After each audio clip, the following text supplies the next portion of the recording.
Because last time, on Conqueror of Avernus, our adventuring group made their way to a mighty, mighty horrifying place, as per the behest of Bell. He had requested that they were to get him the egg of a sphinx. However, not to be trifled with, he said it specifically had to be the sphinx that was causing the tornado around the mountain he was sending them to climb. The odds of there being a second sphinx, admittedly, were so astronomically low that Bell thought, well, there's no way it could be. However, he didn't expect there to be 2 liches inside of the cave. So, to be on the safe side. As the party made it there, Bell sent them somewhere that resonated with the echo of memories for 3 of them, as they were sent to where the Hell Riders fell, which also happened to be where Dusty fought a pit fiend to the death. Little crater left behind where Lazareth was left. The party looked over it for a moment, Rhea poked it with a stick, and then y'all moved on. I mean, up his. He was not a good person. The mountain itself is very large, about 750 feet high as the party has come to learn, give or take. They are about 3/4 of the way up said mountain. The trick with this mountain, however, is the exceedingly huge, magically generated tornado that whips around it, raging for over a century at least, that has pulverized the side of the cliff, turning it into sheer facing, making climbing exceptionally difficult. The strong winds batter any brave enough to attempt the climb and tear at the face of the mountain, while depositing a fine layer of dust on the ground far, far below. This also creates an air where you simply cannot see past the tornado.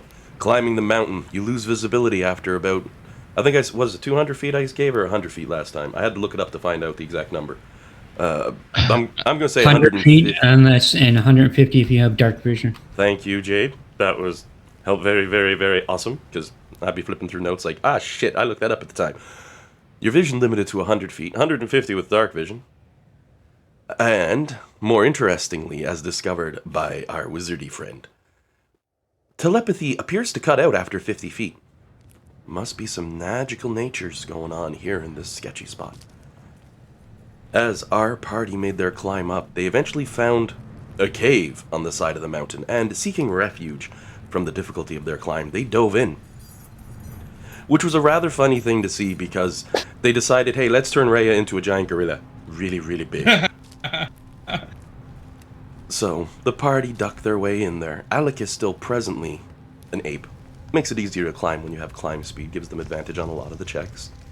While inside, they found a horrifying, demonic, fiendish entity that was definitely not of their world. No one could truly recognize what this was, and point to the course, Nimbar got a 30 on his Arcana check and even leaned back and said, he is not of our world, whatever the hell that thing is. Jillian made a reference to Slenderman, which I made a laugh and said, yeah, he's got that lanky appearance. Inside as well were dozens of hellcats. Long, lanky, horrifying monsters that look like cats. And an old man, wearing the vestments of a priest of El Terrell. William, his name was, and he can ask the party to assist him getting out of here. Having been trapped there by demons sometime prior during the fall of El Terrell, he now wishes to find his way home. Since, the party saved the day, which made the old man's day, which led to some confusing conversations, as it seems the old man might somewhat be addle-minded. Part of the course for somebody in their 80s. And they agreed to help him. So he's presently strapped to Flux's back, ready to climb the mountain, along with the other lot of them. However, now we get to the fun part, because as the party was prepping to take a little bit of a short rest, the fiend in the cave, having absolutely no qualms with their presence or problems with them taking a short rest, in fact invited them almost to do so. But upon looking at the base of the mountain, quite the distance below, and I did say, even though their vision's limited to 150 feet, thematically when you look down, this is impossible to miss. Darkness had been creeping around the base of the mountain, all of it, like a ring, slowly growing higher. And as the players looked upon.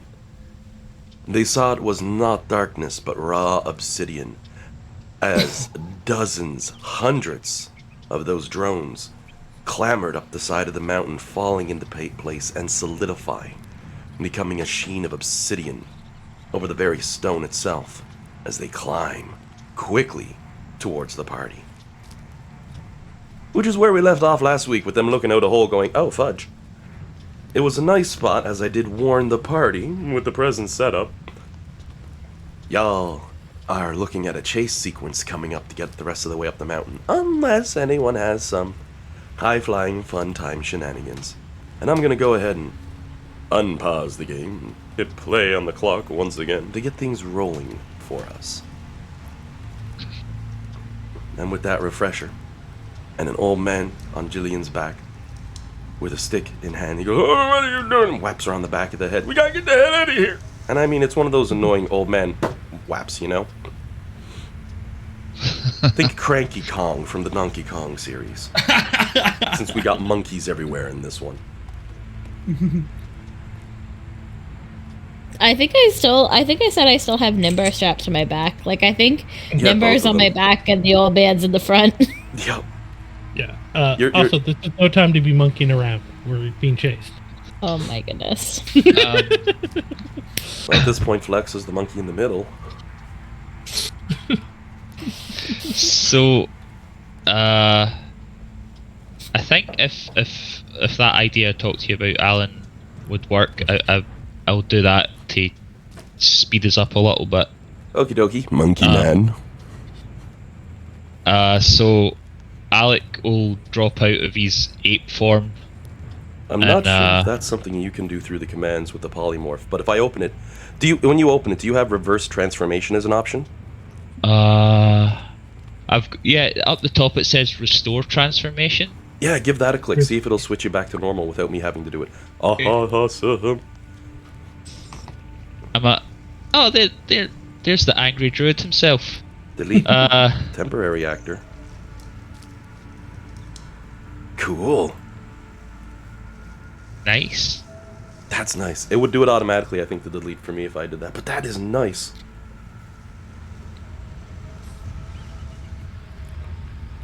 It's little. Isn't it sad? Like, they make all these just tiny little situations, and we're like, basically, we're the new car guys looking at that. Oh my god, a Bluetooth. How's this work? With the GPS? Ooh, my car had AM, FM.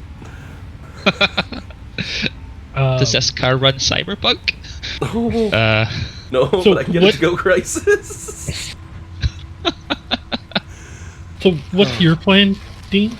I'm going so speak to Alan, and if I cast Wall of Stone up the mountainside, you can make like battlements and crenellations. So we said that that would count as difficult terrain for us, but would be easier than climbing. So we could like get up a little bit easier. That way. Essentially, the idea being battlements. Well, that's like parkour stairs at that point. You've got bricks, you've got holes in the walls to grab and go with, and if no one's trying to kill you on them, they're a great way to climb. And you can also hide behind them if you need a quick break. Versus, scaling a sheer cliff. Kieran, I will say for your reference, since you are now watching again, this map that we're on is mostly for a visualized reference of the path, because I had the players going along this way, then up to here, then to here, but this isn't actually how they went. They're climbing vertically, and this helped track it as they went. So, yeah, it just helped me be lazy. Just gonna cast it so that the spell slot's gone, and I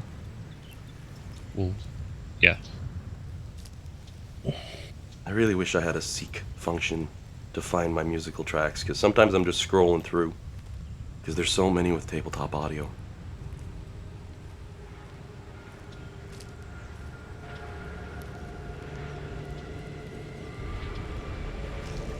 So Alec drops back out, wiggles his hands, and it's going to be up to you to remember how high this thing can grow and how much.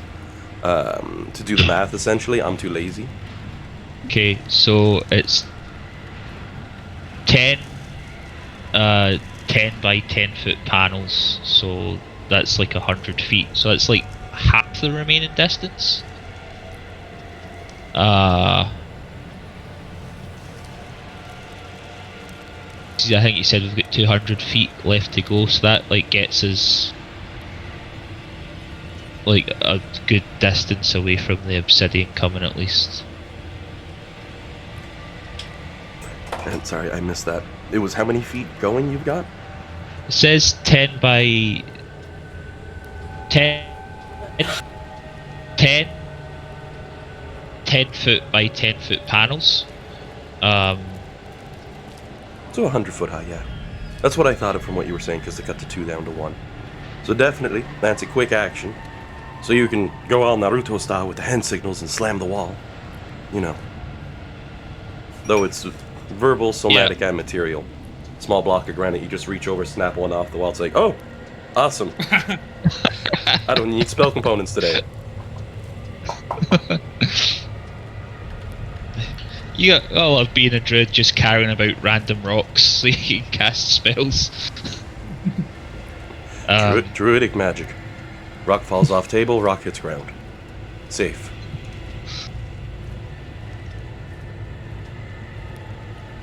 Alright. Yeah, so it hastily sketches out a wall of battlements in the ground and slams his staff down, and it pops out.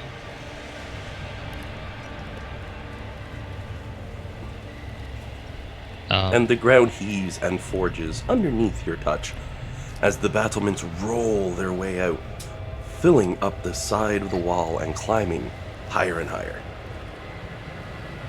How many of these obsidian dolls are there again? I made a reference last week to Watership Down, when the bunnies see more things than they can count. They go thousands.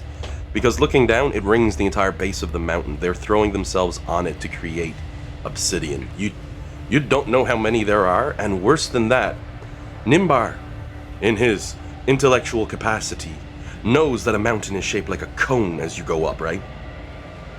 Which means as they climb, if their numbers don't change, they're only going to come that much faster as the ring closes down, despite the fact that it gets longer.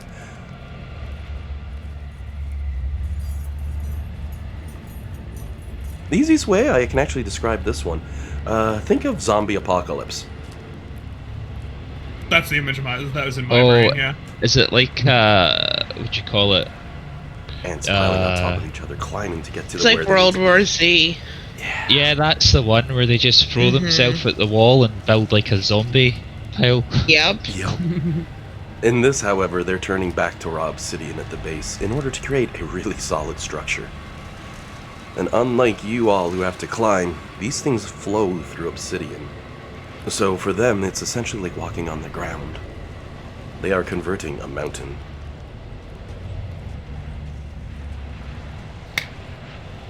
Okay.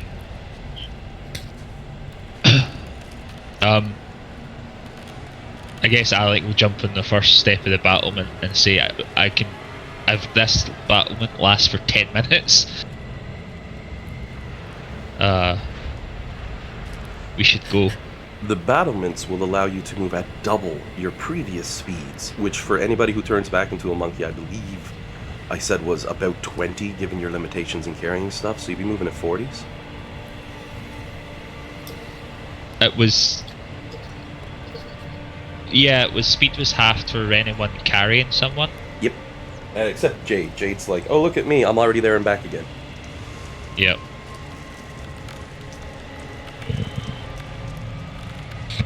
Okay, so that's an interesting... And I had someone write me the book.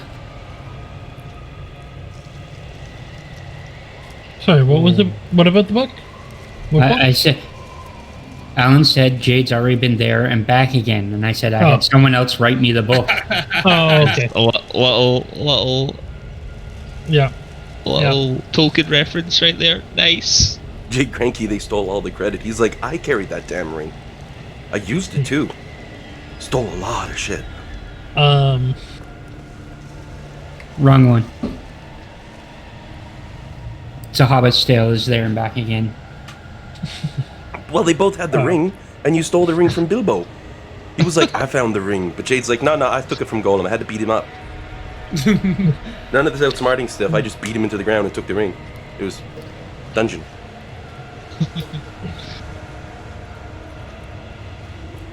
Apparently, the only reason Jade got written out, when they got back and they were all sitting down at Hobbiton to have a big feast, he passed on the blue cheese and that offended everybody.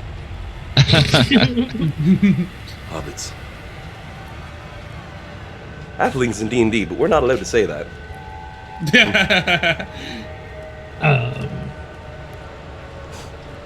Elves, orcs, and halflings. Just, just like the other one. Elves, Uruk-hai, and hobbits. Wait a second. It's like the author of the Lupin novels had used Sherlock Holmes and he got in trouble legally, so he changed the character because he put Sherlock Holmes in his book. So he changed the name to, Herlock Sholmes? Yep. And it's like, problem solved! Copyright no more! And thus, we had the first happy reference. And continued since. Like the big furry monster in Magic the Gathering, and Garfield's like, well, that makes me number 2 now. So then, as the battlements fly up, because that's Alec's quick action on him to start off before you're all going. Anyone else doing anything?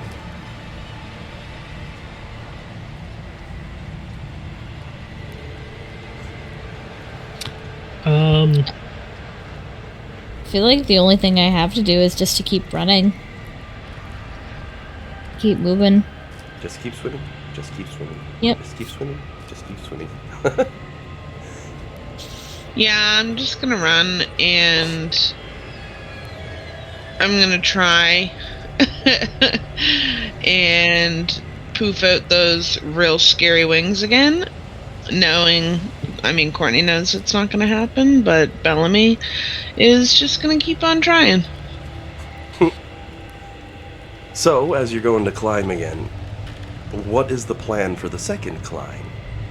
I know we're going to have Flux. Oh, shoot, I'm not on select mode. I'm just going to grab some tokens here. I know we're going to have Flux climbing. And she has Nimbar attached, along with Old Dude, who I don't have an NPC on the map for. So, let me see here. So if she's going to have to carry 2 of us,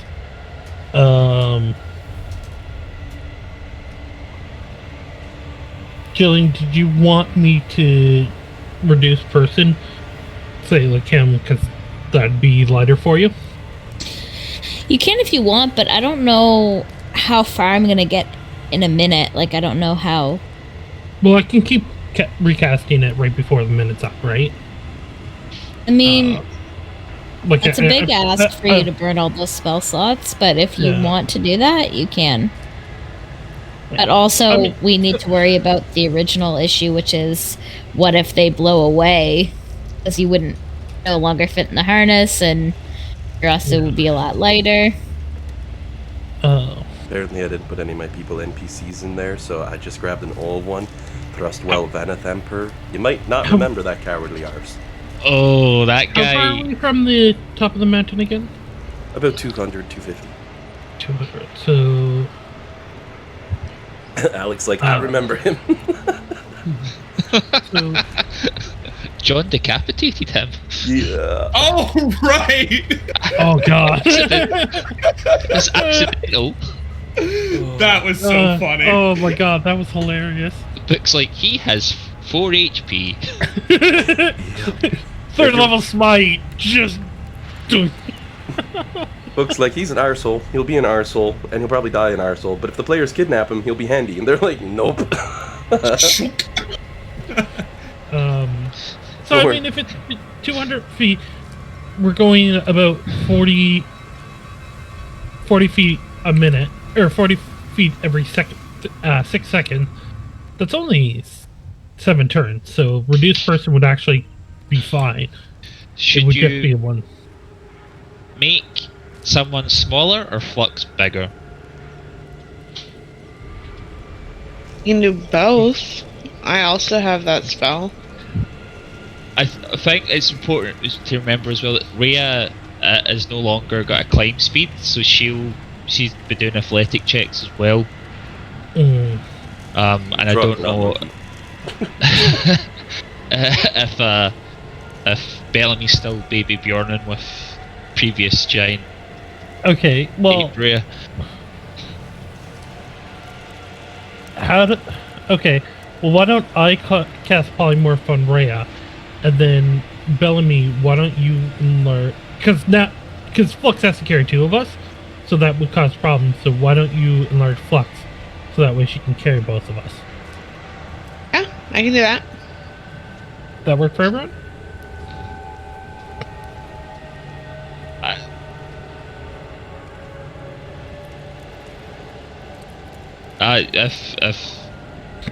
If you guys think that'll work, I can't do anything really. I've got my concentration slots taken up. Yeah, I'm just trying to because I can't imagine carrying the 2 of us to move fast, and unfortunately, he has a broken leg, so he's not going to be moving well, and I am not built for climbing. So. What? Oh, you're a forest gnome? Yeah. It's a shame you're not a rock gnome. Yes, but I love rocks. Scramble.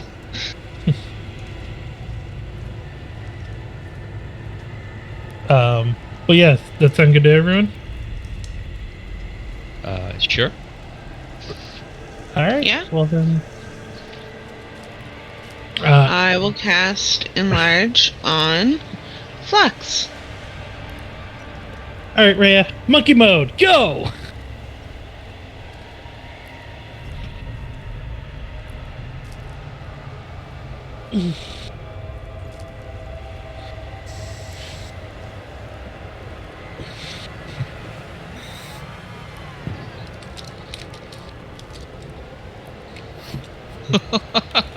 I was on mute. Which monkey she turned it into? Giant ape? Yeah, Johnny. Just like Alrighty. last time. Let's give her a quick polymorph then. Bam. And I just have to adjust her token vision.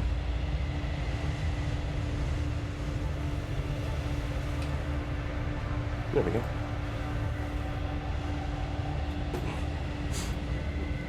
The screen's supposed to be dark, right, Alan? Yeah, I always keep it dark for because Avernus itself is in a perpetual state of twilight. The actual map is a little bit brighter, I will admit. It'd be about here normally. Right? Turn the lights on. Ooh, shiny. But I usually keep it about here.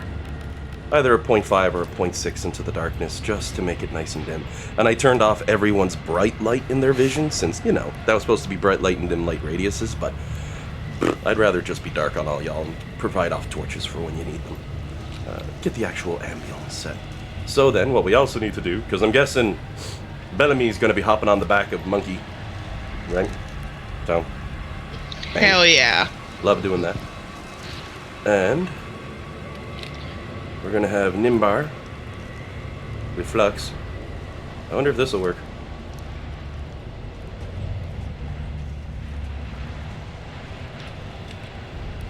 Yep, they're both there. Nice. I can't see the other guy, but He's I believe they're both there. Yeah, I figured. Shuffles. If I move you, a different one goes on top, then I shift back in the other one, and that's weird. If we get out of this, Flux has discovered a new career path. She can be the Dragonborn taxi. I don't pay a lot of attention, so I probably missed when this was said. But when did Flux change her picture? She provided the new one. She sent it my way last week or the week before. I can't actually remember. And I gave it an update before the game today. I think anyway. It's something she'd been working on, and I was like, oh, that's awesome. Yeah, it was right after last session. Good. I am on top of things. Jillian and her fancy artistic talents. Listen, I've struggled over that picture for weeks. Oof, Oh man. no, I'm teasing because I am not artistic, nor do I have the patience to become artistic. Well, I'm not offended. I just mean like it wasn't as easy as it might seem. I really had a hard time. I'm really not good at drawing non-humans. Well, Yeah. I mean, well done. Like, Yeah, it looks good. Like I've I been can't wanting do to. it, so I'm jealous. I've been wanting to draw a token for ages, and I've still not finished one that I actually am satisfied enough with to use. So, I like draw structures and shapes and objects and things really well, but not people, which means I'm a crappy artist. I can draw armor and weapons. That's it.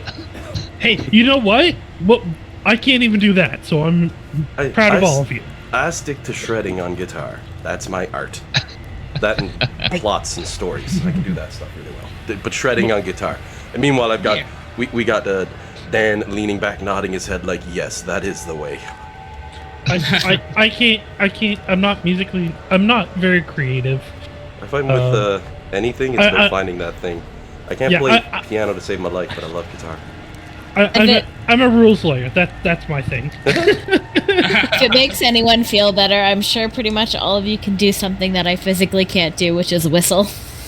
Oh, that's unfortunate. Oh no. Yeah. Can you do the finger whistle form, where you put the two fingers together? Nothing. Ouch. I can't do anything. I don't know how to do it. I can't do the 2-finger whistle, but I can whistle. Being able to whistle is actually a genetic thing. Yep. Oh, I didn't know that. That's why the finger whistle's the only one you might be able to do if genetically you can't whistle, right? Because it's a different structure, but if you can't form your mouth into a whistle shape, you're kind of doomed anyway, so... Yeah. That doesn't pop up very often, though. That one's very rare. I got hitchhiker's thumb. That's about it for me. My creative is my voices, and they're more annoying than good. Oh, yeah. So I've been... My wife has pointed out, she's like, why are you making the funny sound effects and voices and stuff when you're doing music and all that many years ago? And I was like, and I kind of stopped. It's like, I'm practicing. But for those curious, and these are not broken thumbs, this is Hitchhiker's thumb. I'll post a picture in the Discord. If it'll let me. Does that just mean that your thumb is double jointed? Yep, the far right is a Hitchhiker's thumb. The far left is a standard thumb. The thumb can bend way the hell back. So I often do a trick where I grab my thumb and I snap my fingers while twisting my hands to make it look as though I just broke my thumb, and then I hold my thumb up like that, and people are like, because I'm me. Be gone, fell beast. I tell you though, back when I trained martial arts like 20 years ago, and I was in decent shape, not great shape, and I got in better shape like 5 years after that, I could do thumb push-ups some easy with those. It's like, this is easy. Buddy beside me is doing them on his, like, barely holding it together, and I'm like, I got, like, a base to hold myself up. This is great. So then they made me do them instead off the Nukatake knuckle, which is your middle finger held out with just one point of the finger going, and I couldn't do those. I hurt myself more than once. Yeah, martial artists, we were nuts people, man. I haven't trained in a long time, but when I did, I used to kick trees, and all that stuff you see on the TV, and you're like, did they really do those things? Yeah, they really do. Just the song from Milan constantly playing in your head. Yeah, you better hope it's Down to business. Yeah. You're hoping for that song, or you're hoping for Rocky's song? You get either of those playing Eye of the Tiger, you can just keep going. Dunt, dunt, dunt, dunt. Oh, okay. I've gone off on a tangent long enough at this point. Back to the game at hand, because I did end up making you all lose time actually on the clock for that too. So, you've got some plans, you've made some setup that you can now climb at double speed, which brings you to 40 speed a turn. However, that's if you have your action free. A couple of you have used your actions, which means you'd only be able to move at best 20, because, you know, dash is the action that gives you the 40. Technically, you were dashing the hit 20 with the previous run. That's the important thing to know, because as mentioned, you're going at full speed, right?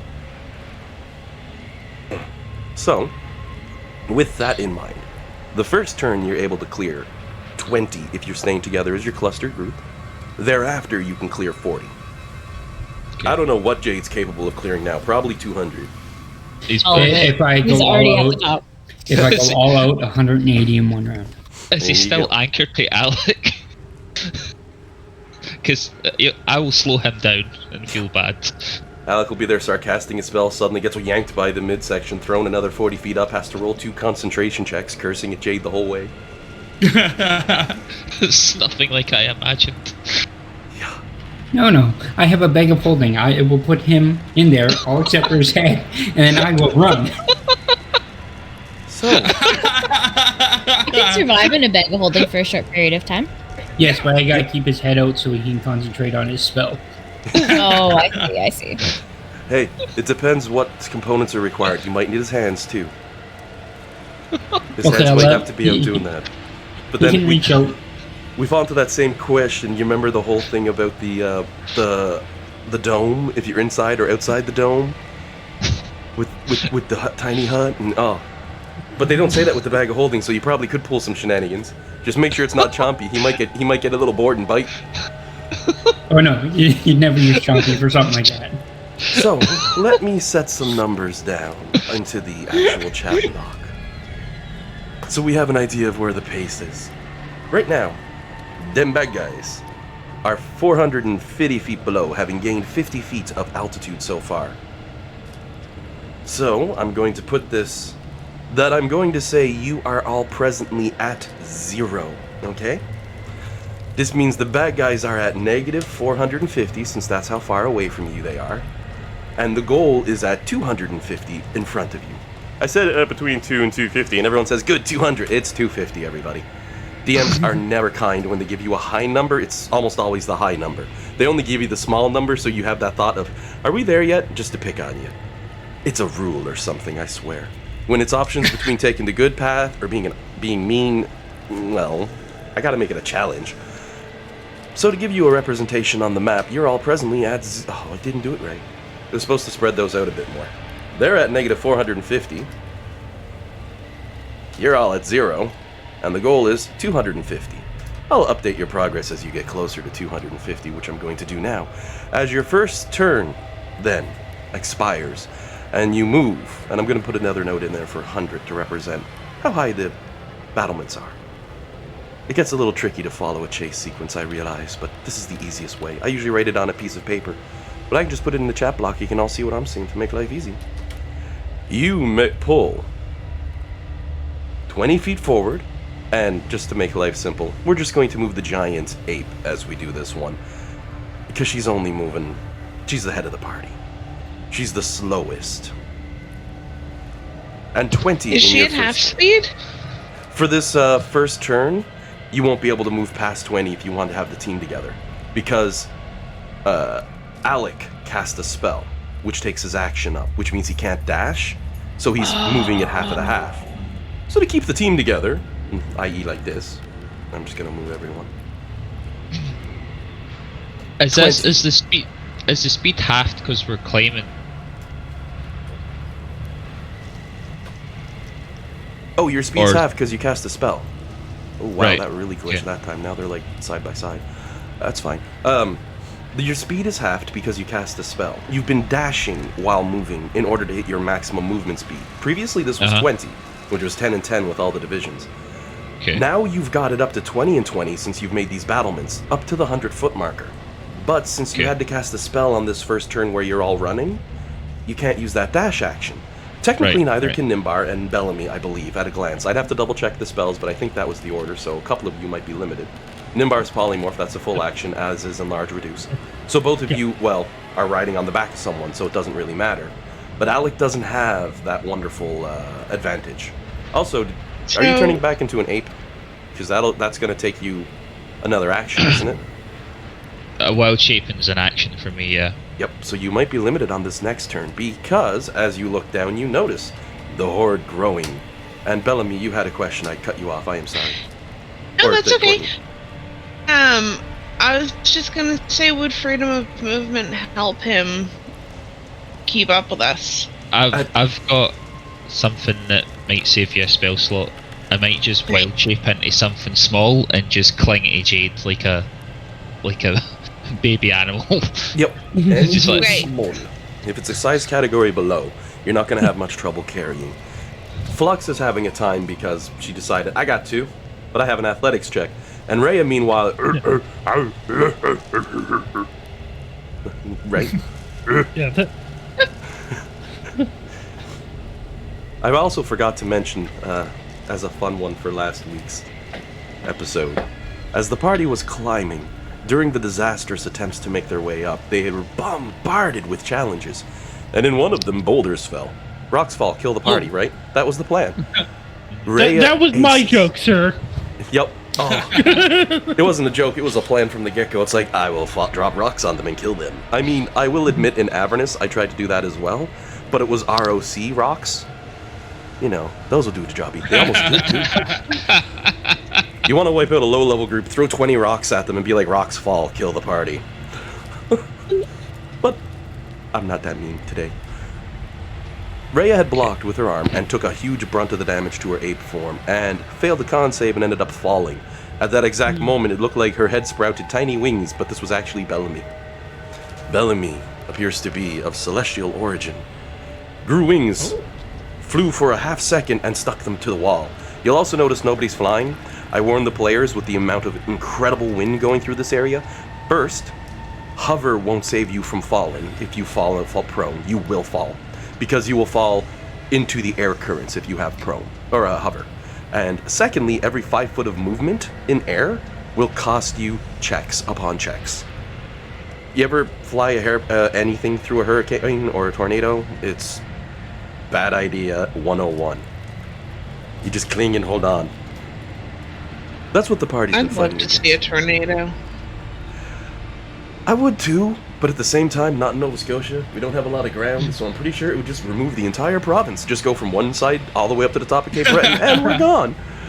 That's fair. We used to get little ones in Manitoba, but it would kind of be funny to watch a tornado in Nova Scotia. We'd be wrecked. The fallout afterwards would not be good. I'll say out there in Manitoba, Saskatchewan, with how flat they are, that'd be a beautiful area to see a tornado. Wouldn't do much damage. Yeah, maybe harvest crop.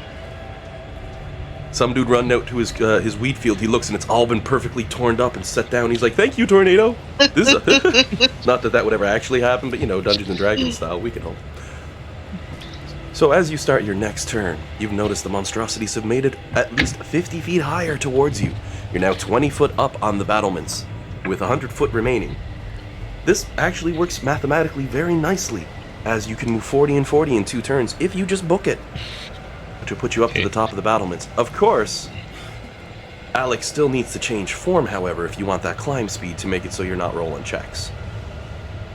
If I wild shaped into something tiny that would fit into one of Jade's pouches, could he just climb for us? Oh, yeah, at that point it wouldn't be an issue. Okay, so Alec will put his hand on Jade's shoulder and go, "Get us up to the top as fast as you can," and then wild shape into... It says cats are tiny. I don't know if that's tiny enough, but I really like the idea of a tiny cat being in Jade's pocket. Oh. Like a little kitten. Yeah. If that doesn't work, I'll be like a mouse or something and just be snug inside one of Jade's pouches. While thinking, what the hell is this? How does that fit in here? Perfect image for this one, and I'm gonna throw it up onto the other one too. Just Jade, let's go. And Jade, as Alec literally jumps you, turns into a cat in midair. Your character has a whoa, what the hell moment, you know? Lands in your pocket, pops up like that. Maybe you have flashbacks to a long time ago when you were a wee feller. Given how small he is, you're like, oh my god. But it's strange. You know, the same sort of reaction a human would see seeing a baby monkey, like, oh, it's kind of cute. In a relational sort of way, but then your character would shake that off pretty quick, because this is Jade we're talking about. You just get the flashbacks. Maybe for that instant, you remembered something from your youth. You're like, my mama used to make the best peanut butter and sardine sandwiches. Or something. But, the wraparound I'm getting to here, go ahead and give me an acrobatics check on that one, Jade.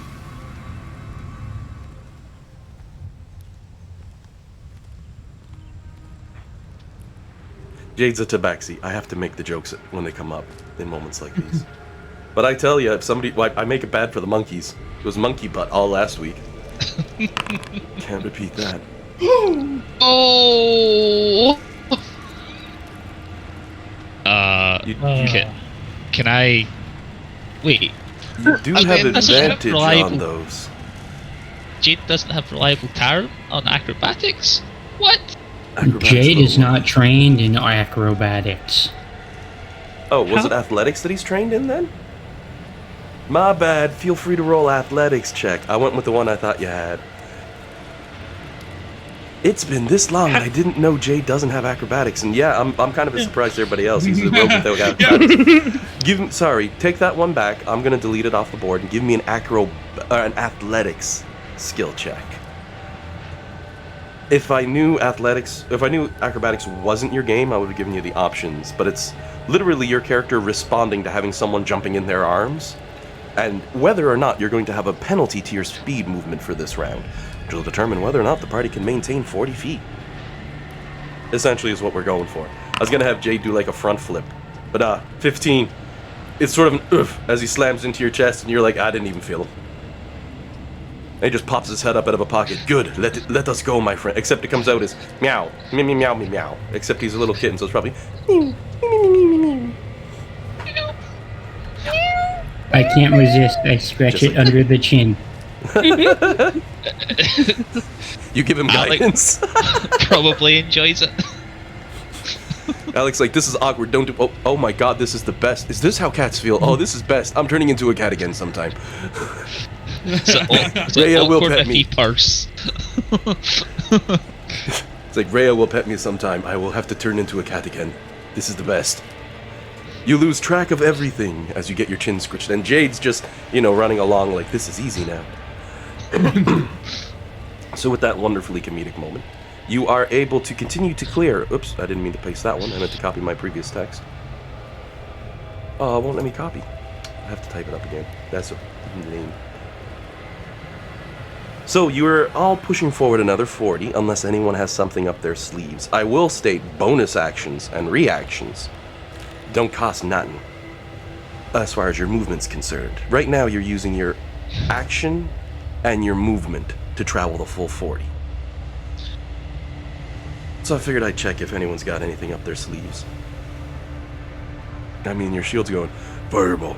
I can shoot a big old fireball at them, just wha-boom. He became part of Rhea. Yeah, but it's still telepathic. But He didn't polymorph. He just went with her. And he's like, this is awkward. I'm in her butt. Not really, her shoulder. Because all the monkey butt jokes I had last week, I had to say it. He's like, I'm not sure where I am, but I can still communicate. Because rules is written. You see spaces on the monkey butt. Oh my God, that would just be horribly bad. No. The shield has a face. It'd probably be across her back, given the size of the shield and hair and all that stuff, in all honesty, if anything. But even then, it wouldn't manifest. It's just part of her. I just had to make the monkey butt joke because it got stuck in my damn head. But no, the shield's like, I will cast fireball. And everyone's like, you can't. She can't do that right now. Alan, I have a weird question. Could I use ambush to add that to all, like, any of my dexterity checks, like climbing up the hill? Like, I know it's meant to be for, like, stealth, but you think the brackets are an example or the specifically for stealth? I do believe with ambush it's specifically for stealth checks, because you're ambushing someone, which is why they put the brackets in. Right. Let me just double check here.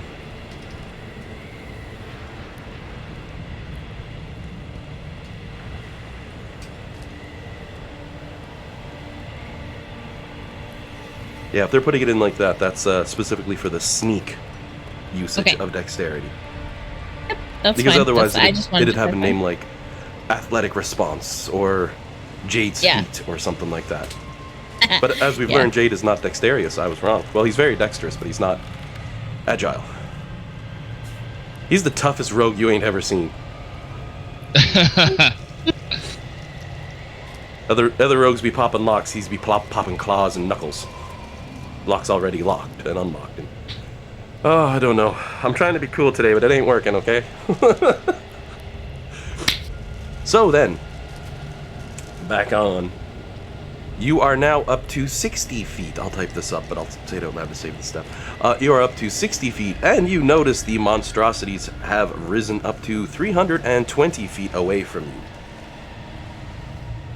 The battlements are 40 feet away.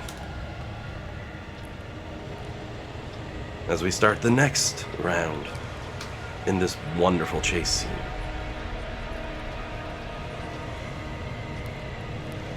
Chase scene, or really just a fast climb, however you want to look at it. I'm really horrible at math. Are they moving a lot quicker than us, or are they moving? They cleared Relatively. 80 feet, twice your present speed, last round. Oh, okay. All right. Shit, guys.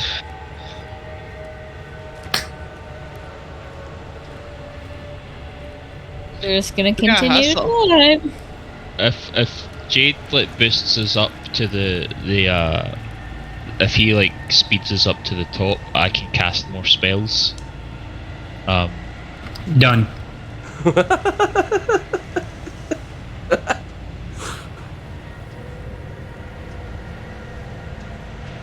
Well, keep in mind, after 100 feet, Jade does lose the bonus of the battlements. I do know your speed wasn't quite nearly as restricted as everybody else's, but dude, you got the same bonuses as climb. But with that, can you still make it? Because right now, you'd have 40 feet of battlement movement and 150 feet of non-supported movement. I mean, alternately... But he has the ring free action, so difficult terrain doesn't matter for him? Oh, it isn't quite difficult terrain. I said treat it as difficult stairs or something. Outside of that, I'm giving you your movements, specifically to nerf those abilities. I'm not gonna lie. Because it's straight up climbing. This is all athletics. I'm basically giving you bonuses to figure out solid numbers. Jade's climb ability, and same with the monkeys, have made a big difference. If I have... You go ahead, Sorry, you Courtney. go. Okay, can I see Jade at the top of the hill? He hasn't booked it yet. I basically gave him the numbers. He said it's done, but, you know, just in case, I'm giving him that option of reading everything over, making sure the numbers are right, because I don't want to do the footwork. Just like, I don't mind waiting a turn. Just, I know he can get up there faster. That's why Alex said to him, Oh, and Kieran will be right back. Get us up there as fast as you can. The other flip, technically, if Alec could cast a spell, he could, but, I mean, how does Alec even talk to Jade right now? Well, that's why I said I just need to wait for him to get to the top, and so I can unwild shape. So that was why I said, like, get us up there as fast as you can before I went kitten. So I'm just kind of, like, sitting in the pocket and praying. I was gonna ask if, I mean, theoretically, if Jade gets to the top of the hill, could he throw a rope down and make the last 50 feet a little bit easier for us? Oh, yeah, so easy. The Flux will tell that to him. If you get to the top of that hill. And Rhea looks over. How much is left? Because you said it was 250. We have 100 feet of the battlement. So how much more of the battlement is left? You're 60 feet up at the moment. The 100-foot mark is where the... I put 1,000, shoot. Is 100-foot mark is where the battlements will bring you to a drop. So you've got 40 feet of battlement. And welcome back, Kieran. You have 40 feet of battlements remaining before you top out on those. And then 150 feet of mountain climbing. Which would be as it was last week for you. Just need to make it up another 100, and then we could use the rope. All right, I say we just keep climbing. Know if maybe a distraction would help. Like, do we know if these things are Horrible. We've fought them before, but we've never seen them swarm like this. Yeah. Do we think like Fireball may... I mean... Oh, and I'm sorry, I almost forgot. Flux, give me an athletics check as you're climbing up the mountainside. Well, Guys, like, I could, like, set a Fireball down without, like, reducing our time. Do we want to do that? Won't be a Fireball, but it'll be a Thunderball, but... And with a 14, Flux has no problem continuing to climb at standard pace as the winds whip at the side of the mountain, tearing off pieces of boulders which fall and clatter on top of the obsidian without much effort. Or without much effect, rather. Like boulders give off effort when they fall. No, they just fall. I was thinking too, like major image, like if they're smart enough to be afraid of something, maybe it might like give us a round to get ahead. If I remember correctly, Tasha's hideous laughter had no effect on them, so I do not believe that would. No. It did work. Other than the fact that they used their legendary reactions to say no. Oh, I forgot that they had legendary actions. Yeah. Oh shit, guys! So, and I just rereading enlarged. Does that mean that I have advantage on athletics check, or does it specifically have to be strength? Because I know athletics is part of strength, so I just wasn't sure where that falls. If you're doing a strength, specifically athletics check is what they mean. You have advantage on strength checks when they're used for athletics, not the other way. For the way that one goes, because of the weird way they put the rules. It's not you have advantage on athletics checks strength. It's you have advantage on all strength checks for athletics. So yeah, you've got advantage on that check. Okay, let's roll again and see if I can do any. Like, I know I already passed it, but like. You just want to see if you get that 20. Yeah. Come on, girl. I mean, Let's go, sadness check. I just need to roll an 8 or higher, and I have 20. Dang. Well, 31. That's nuts. Oh. You look back a and weird flex. You look back at Flux at one point. Rhea has where she looks because you see Flux is walking up the side of the mountain, hands in pockets. You blink, she's not, but you know, like For a half second there, it doesn't look like she's using her hands. She's like hop, hop, hop from foot to foot. She goes, "It's really easy when you're this big." Slams a foot into the side of the mountain to make a hold. And you hop, hop, hop, going up. Who says the old man's gonna look towards Nimbar? He goes, "Oh boy, my son. Who says brute force doesn't solve all your problems?" Wait, did the old man call the other old man son? Yep. And then Barl look at him and just smile at him. Sometimes it's what we need, sometimes. It's just thump, thump, thump, thump, thump, thump as Flux stares up the mountain with a goddamn 31. Good job on that enlarge spell, by the way. That was Bellamy, I think, who cast that one, right? Yeah. Yeah. Good job on that one. Flux has an easy jobby now. She's looking at her like talon draconic hands, like, hey, I can make some use of these things now. I normally keep them trimmed for battle. Rip, rip. Oh, I got it. Anybody remember gargoyles back in the day on Disney? Yes. Yes. Yeah. She's climbing like Goliath. Yep. You can even hear the music in the background. Dun, smash. Dun, dun, dun, dun, dun. Oh, Disney did good with that one. It's like you went from DuckTales to that, and suddenly you're like, what the? I digress, though. No problem making it further on this round. You're presently at the 60-foot marker. And Jade, have you made a decision on that risky plan of yours? I call all plans risky. Yeah, I can't quite hit the top yet, so I have to wait one more round. Alrighty, so you're going to hit that 100 mark point and get to the top of the battlements? Yes. Alrighty. At this point, as you all make it up another one, Flux, give me another athletics check on that. As you hit the 100-point marker, you notice the obsidian nightmare draws closer. Now only 240 feet away from the zero line, I should say. So they're technically another 100 foot. However big you are is on top of theirs. They're 340 feet away from you, if everybody can follow that. I should have put a negative 240 there. I've missed it the last couple times. Yep, okay, I follow you. Because they're heading towards zero, you're all past zero. I screwed up. Right. Oh, I see. My number pad was disabled. That's why. There we are. With a 25, Flux is still just climbing up like it's nothing, like, these winds ain't shit no more. There's a proper representation of the line. Gives you that negative 240. So you're now standing at the very top of the battlements. Without further battlements, it's going to be reducing the movement speed back down to 20 for everybody involved.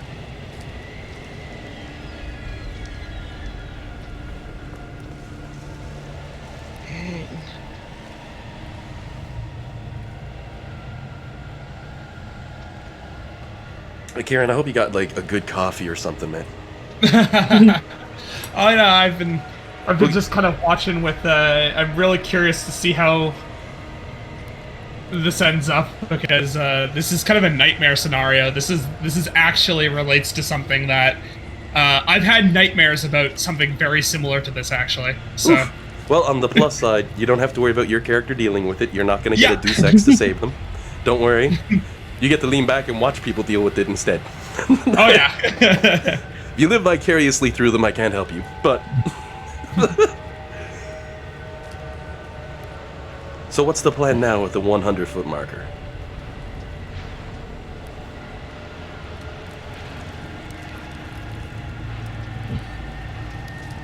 Keep running? I mean, I can't do anything except for climbing. I don't have any spells or anything, so... Feline swiftness 150 feet up the mountain. Alrighty. So Jade's going to pull a poof disappear as he bolts to the top of the mountain during his turn. That does take your entire turn, however. It's not one of those you get up there and then Alec uses a freebie move to turn himself back into human and throws a rope over and other people use theirs to go up. That would be 2 consecutive turns, as you can see, logically speaking here, right?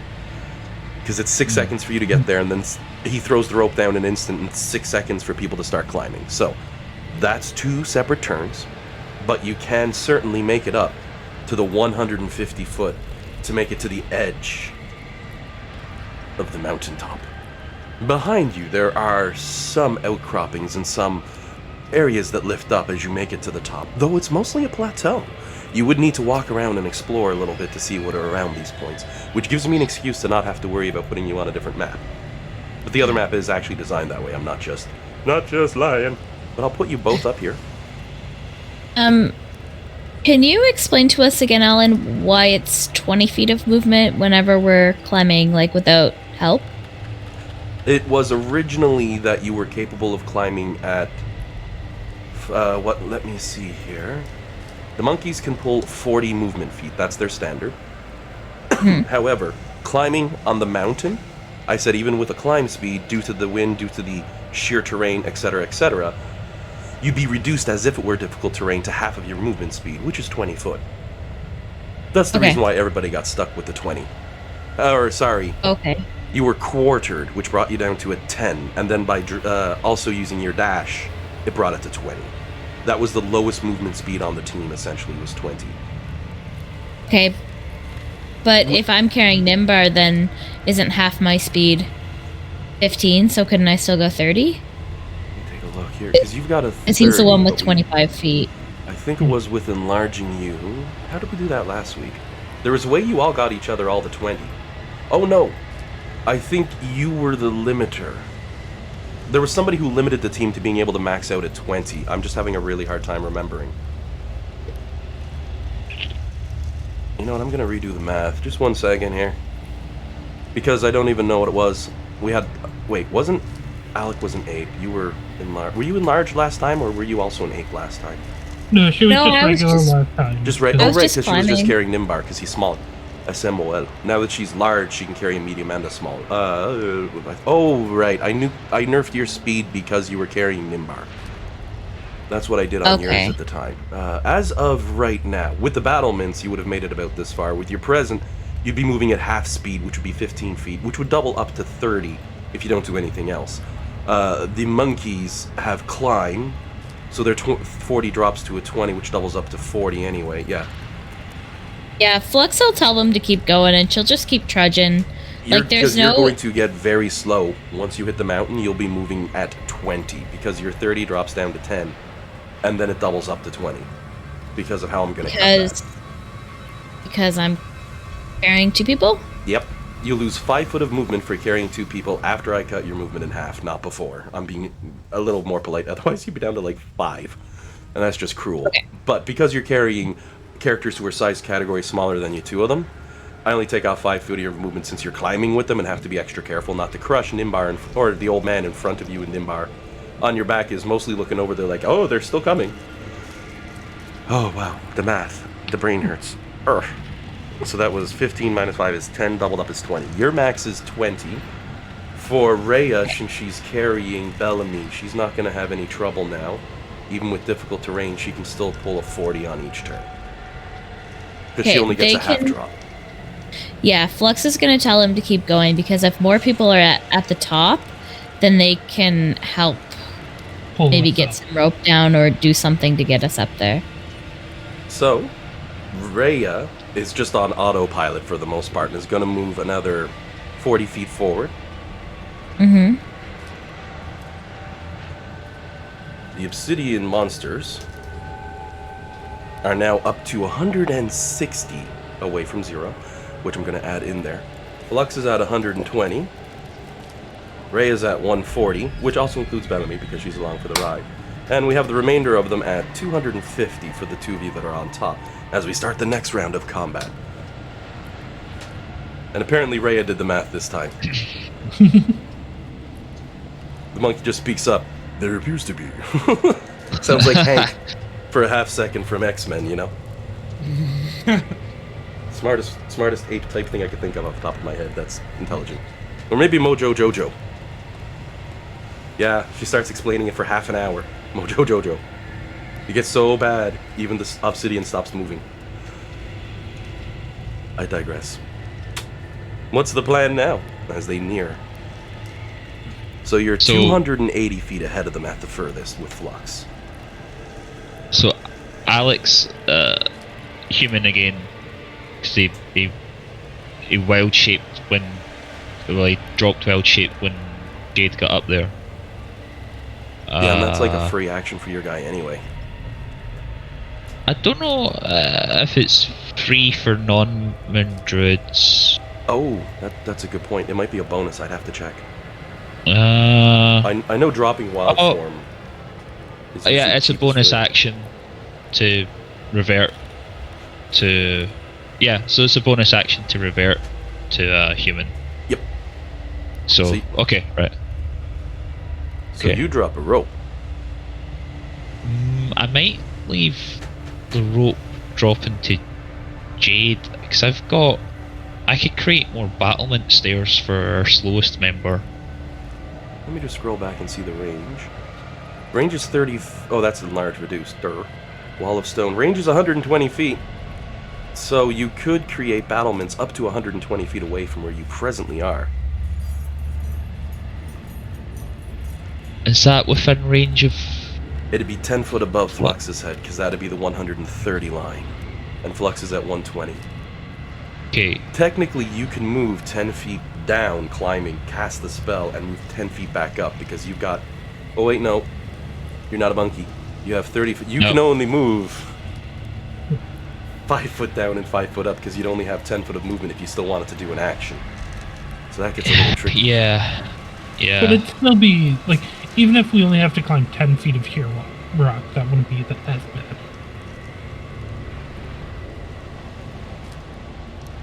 I will... I'll create easier terrain with wall of stone, like as close as I can to them, just like, as long as it's...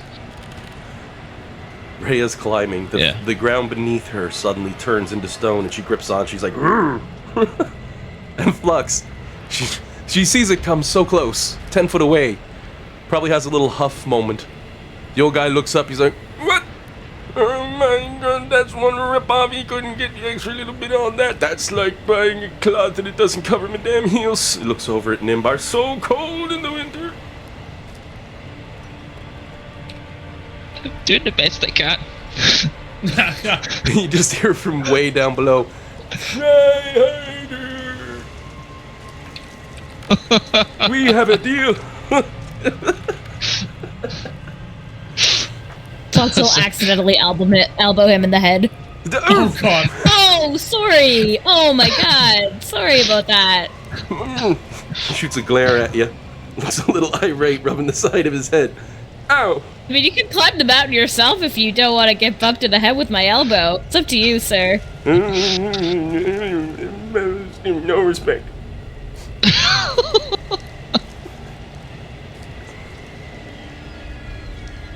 Flex will just mutter to Nimber, if I have to drop someone, he's the first one to go. Come on. You look back. The old man, just to complicate that one, you see he's actually holding one of your nice swords like, oh my dear, this is pretty. Touch that? Flux, too busy concentrating like, what? No! Oh, I love the crotchety old man. It's a trope, I know, but I love it. We'll all be there someday, guys. We just have to wait.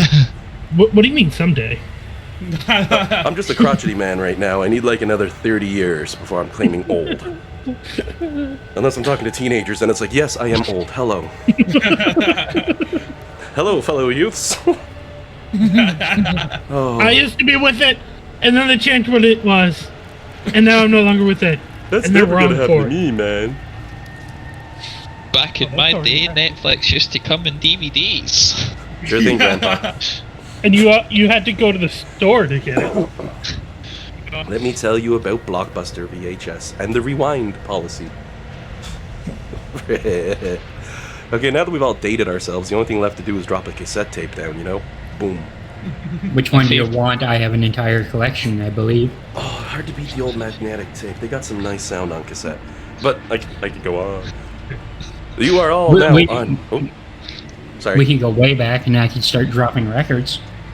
Wait, but they're new cool now. People like records again. That warm vinyl, man.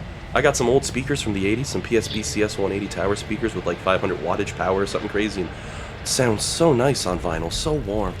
Oh, I could go on for sound. I'm an audiophile. Don't. What are you all doing on this next turn? As you are now climbing forward.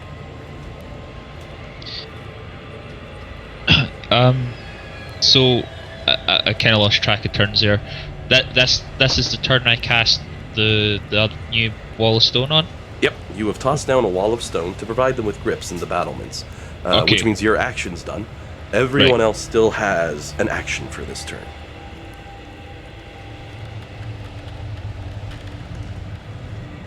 And the obsidian dolls are pretty much on top of us? They're 280 feet away, so they're about very close. Okay, so we still have some time. I was just about to unstrap the old man and tell him to run. Yeah. He can't. His You're like, leg is- okay, starts running and just falls. Yeah. Team Flux forever Rocket lives blasting with off. Bungees when he gets really close to the bottom, flies all the way to the top, lands. Don't know how it worked, just a stray rope. Flux will just climb as quickly as she can, being like, move feet, move arms, let's go. So Flux has 10 foot and 10 foot. When she makes it up to the other, her 10 foot becomes 20 foot as she gets the battlements back under her control. So in total, you can move 30 feet on this turn. Great. I will move 30 feet. That's what I can do. As for Monkey Lady Rhea, thanks to the battlements and being up and having a good grip and my improved calculations, she can scorch 80 feet on her turn. As for the bad guys, let's see here. So Flux is now at 150. Rhea pops up a further 80, which brings her up to 220, which means she'll basically be there next. Ooh, those only go 100 feet though. So the battlements are going from 130 to 230. Rhea's at 220. 230 of the battlements. Yeah, but we'll be able. And 250 for the We'll be able to have a rope by the time we clear the battlements, right? Yes. Jade, you still have your turn available. Flux is going to need to give me that athletics check as you climb it. Right, I'm still enlarged, right? Oh yeah, you still got advantage. Flux elbows still go, I'm sorry, the bigger form. I don't know. He's like, sure. 19. It seems the grumpy old man has offset Flux some, but she's still able to climb with great efficiency up the side of that cliff, muttering something about the elderly. Not something kind. Dimber looks a little offended. I'm not saying I condone elder abuse, and she'll just keep pulling one hand from another.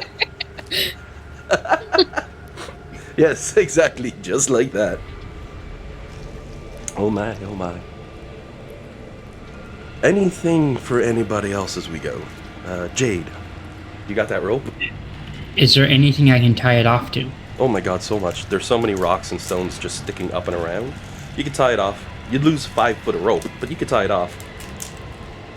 Okay, I will tie it off. And how do we want to send it down? So that it doesn't get pulled away by the wind. Whoa. Couldn't you slide down it? Because you can get back up and around. Can't you?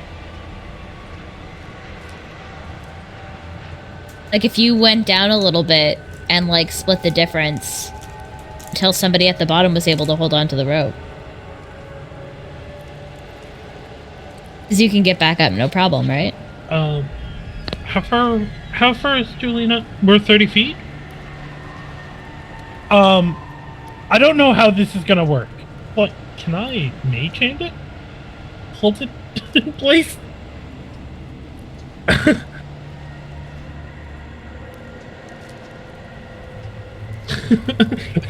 I have no idea how that'll work with the wind, but... Alan, if you're responding to us, you're on mute, so we can't hear you. Oh shoot, I'm sorry. Was that a question to me, John? I missed it. Yeah, like, I mage hand try and grab it and pull, like, hold it in place? Like... 15 pounds of strength pressure against the wind. That mage hand looks like a fist pointed sideways as it's going down. But that will efficiently hold the rope, as it needs the taut force to be able to stay down. Ray is holding out a gorilla arm, reaching for the rope. Speaking of which, how much foot of rope do you have? 120. That's 120 feet straight down from where you all are. There is rope. That's the 130 mark, the same length of the battlements, essentially. Flux is muttering, "Look, I really don't condone elder whack." A rope comes right into her shoulder. She's like, "Oh."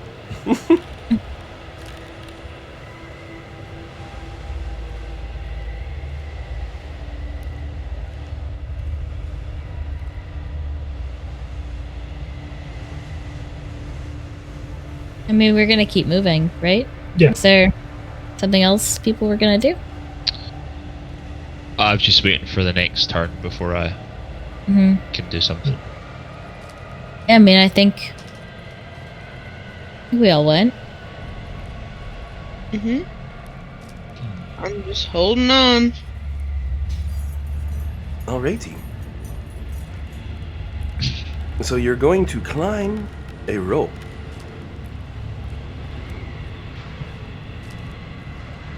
I'm at the end of my rope with this. I mean, like, couldn't you use it like as like a climbing assist? Like you're planting your feet on the battlements and then you're pulling yourself up with your arm strength, like sideways walking up the mountain. Tons of things. Rules You're kind of roping that sentence together. What? Well, she's close, John, but I'm afraid not. Were there strings attached? A little bit. Tugging at the sinews of some crazy plans here. So, with this one, climbing, the important thing about climbing a rope, essentially it costs an extra foot of movement unless you have a climb speed. So since our gorillas have a climb speed, and because the rope is so easily and well secured, they're able to move the full 40 plus 40 for 80. Voluminoxus does not have a climb speed. But the rope does give you a solid anchor that you can go the whole way. So you're able to keep up at moving, what is it now? You've got a walk feet of 30, which is going to be a walk feet of 15, which doubles up to 30. So you're able to move 30 feet, but you have an anchor to get you the whole way up there. Okay. So for our next turn, Jade, you have never felt or seen a rope suddenly pull so tight and so strong, so fast and so hard. The rocks crack and twist under the sheer force. As Bellamy, you get to watch big giant monkey hands gripping tiny rope, like in between the tips of her fingers and thumbs, and she's like staring at it cross-eyed for a second before nodding and starting to climb up on the ropes because she's so damn big. It's like someone throwing you a spool of thread and saying climb. As soon as I'm just gonna pat her on the head, tell her good job. As soon as Flux has enough slack, she's gonna tie the rope around her waist. Oh, there's enough slack when it drops. I think you're 10 feet up on it, so yeah. You do the interact with object to quickly loop it and lock it around your waist. And then you pull and start going. And that's... Yep. I give a quick hand clap to that one. So at this point, Rhea's hand is going to come up and over the top of the mountain's edge as the two guys are looking on like, yes! And she rips herself up and brings herself up. The obsidian monstrosity continues to twist forward as it hits the 0-foot marker, now only 250 feet away total. Philomenoxis was previously at the 150 mark, is now up to 180 feet. The rest of you sitting proud at 250. As Rhea breaks the top, Bellamy might be the first to notice. Beyond you and your friends, you're not alone.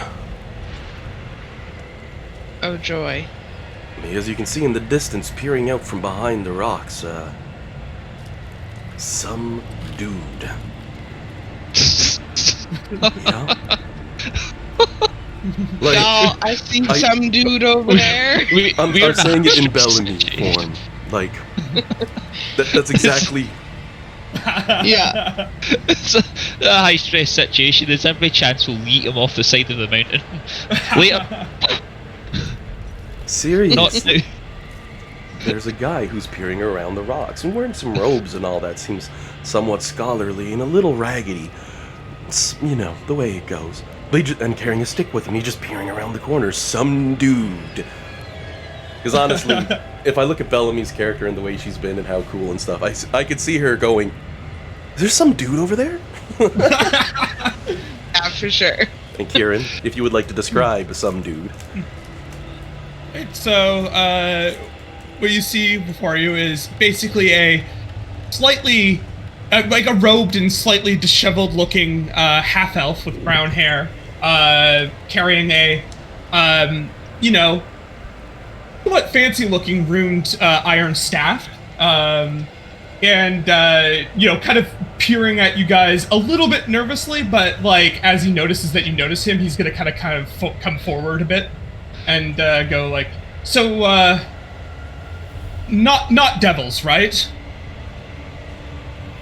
It's just a man covered in dragon scales furiously swearing at a mountainside. Yeah, well, he hasn't exactly like run into anything nice since being here, so kind of eyeing you cautiously. He's gonna kind of like approach, like, you know, like with one hand up, like the hand not holding the staff, just kind of like approach you slowly.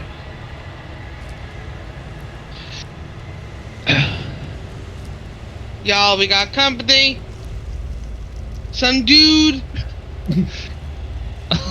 I genuinely don't know how Alec would react here.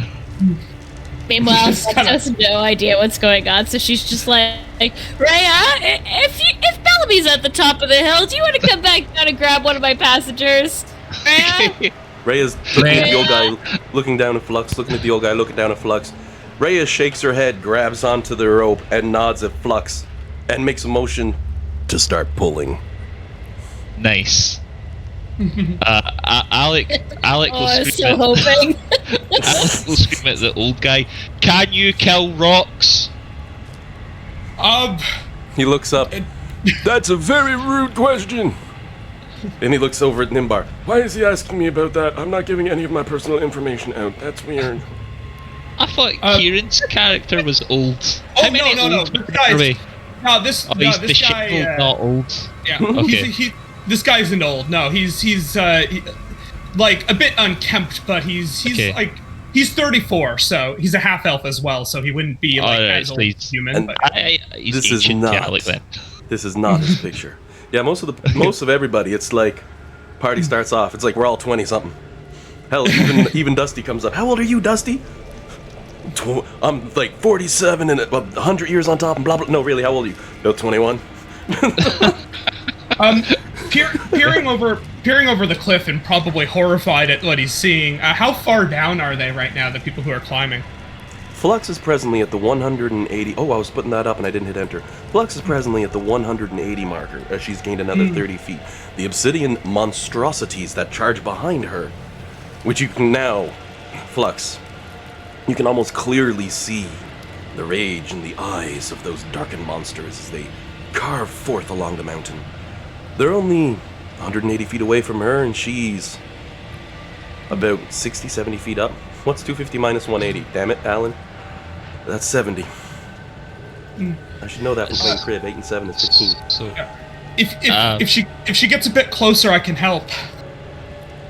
The next turn will have increased movement speed for Flux, representing Rhea hauling it up like a gorilla.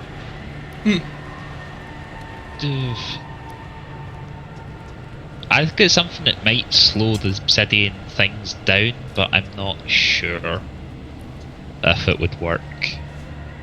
What level spell is it? I think I know which one it is. It's a 4th level. I'll display it. I'll display it in the thing without casting it. See what you think. That's what I thought it was. I don't know if it would work because like they're transforming the stone. I don't know if battering them with hailstones would work on stones. But it's like the only thing I can do while keeping the battlements up. I think.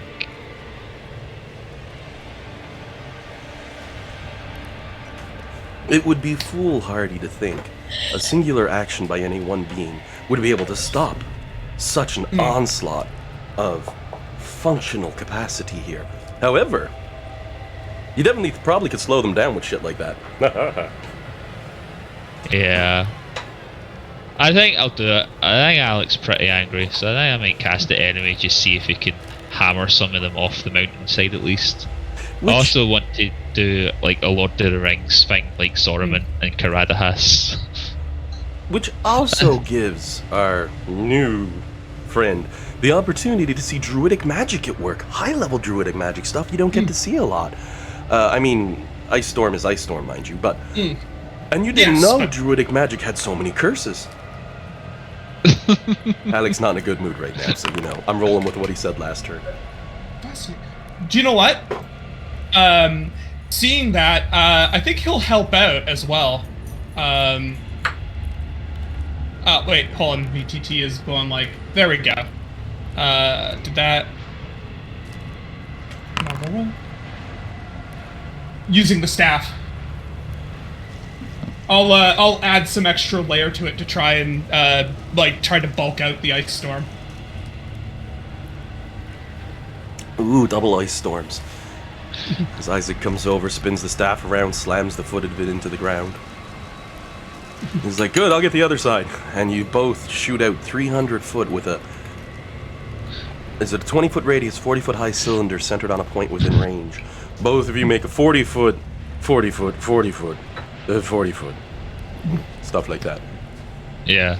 Alex, like, reaching over to Rhea to grab a bottle of water from her hip. It's like, don't even ask how I got this. It's supposed to be a part of your butt. I had to make another butt joke. It's just too easy. But you cast out the spell. Come on. Ray can't be the butt of all your jokes. She will be today. So many puns. I love it. I swear, though, if somebody ever watches this video, they might actually die. That last one, we'll just hit them with one pun at the end, and it'll be too many.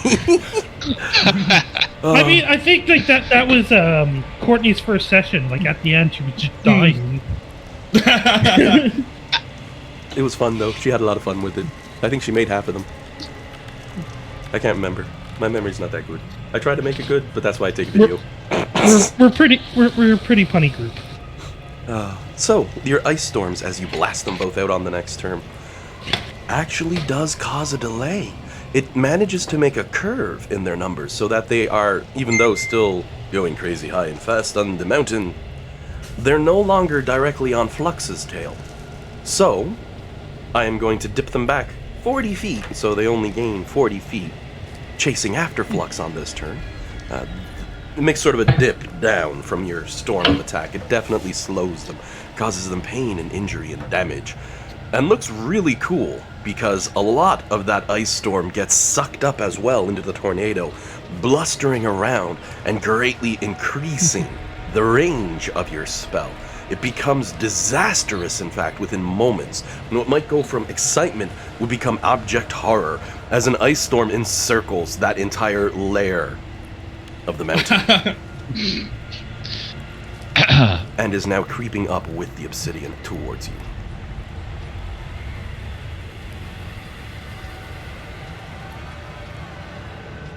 Well, it should dissipate by the end of the next turn. Fingers crossed. Alec thinks to himself. Yeah. Every wizard with a pinch of knowledge right now, and the druid, that's hopeful thinking. You know that's hopeful thinking. Your spell's been augmented, which means you don't know what to expect anymore. Yep. Well, that's interesting. I will point out, for the rare spell or two Isaac may have had the guts to cast while up where he was, would have had really weird effects. They would interact with the tornado oddly every time, for anything like this. That staff you've got some useful capacities. Oh, but yeah. Mostly for killing things. It's got some crazy fun little things though. Like, it's so nice. I love those things. It's hard to believe in Adventurers League you can have like two of them in a party. And then they're overpowered because they just rely on each other. But I digress. With the wonderful ice tornado that seems to be bulking down and around, the old man even speaks up. What in the hell? It reminds me of the blizzard of 72. My word, I was in water deep at the time, he says as he pats Flux on the side of the head slightly, just holding on, staring off though into the distance. It was a scary time. It was during the time of the wonders, and there was a chair that floated away. It was the most horrible thing. Horrible. Oh my god. Poor Flux. She's just So, moving as much as she can while also hoping to be pulled up. Rhea provides you with an additional her movement speed, which is going to be 40 feet to pull straight up on you, on top of your movement of 30, which would be a 70 all in. So where does that put us? You were at 180. Oh, I gotta do it thematically instead. So as your character's coming up, Rhea gives that last pull and Flux literally jumps over the side. Just lands up beside them all. And Get them off me! Get them off me! Thumbs up, right? You see Rhea does the moment where she just reaches up, grabs the old man, and grabs onto Nimbar at the same time. Takes them both off, sets them both down. Old man looks up at Rhea and nods. Oh, thank you for carrying me up the mountain, big monkey. You were good, great, best ride I ever had. And starts walking, one hand on his cane as he goes. Flux just like her whole body is tense, and she just like, I'm gonna need a minute. Old man even looks back. Your big dragonborn fighter could learn a thing or two from this one. She knows her ways. And keeps going. Isaac's gonna Flux double punches kick a at while. Nimbar. Master Nimbar? So I'm gonna Nimbar go will look ahead and over. just- Isaac, what are you doing here? I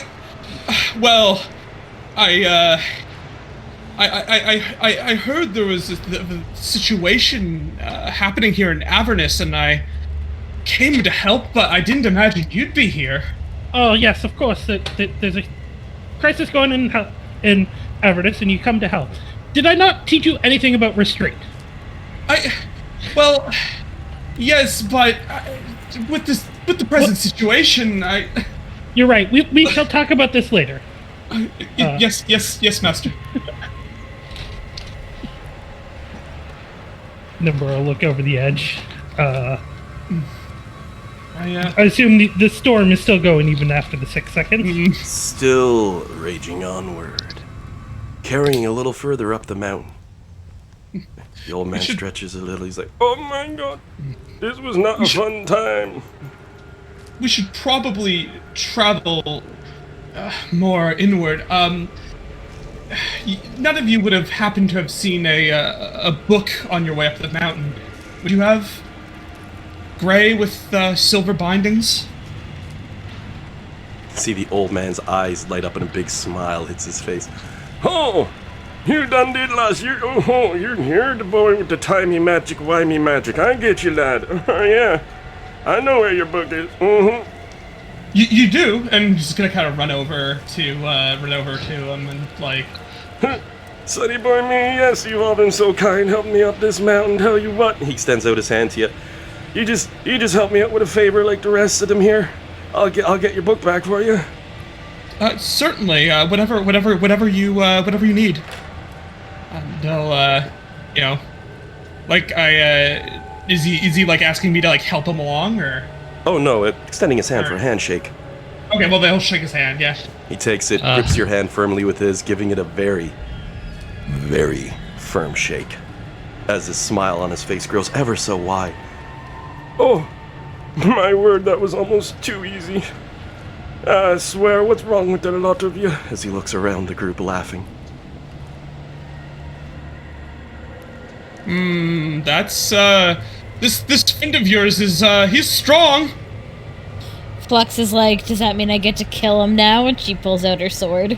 "Oh, dearie me, I didn't think we were gonna be killing them, did you?" As he points, and you can see, slowly rounding the corner with a look of caution on its face, the most regal sphinx you have ever seen. A beast of a monster, and with the face of a man, it reeks of magical power far beyond that of what you'd see for an average sphinx. The ground shaking behind each of its steps. Oh, I almost forgot. Flux is still enlarged. I gotta fix that on this map.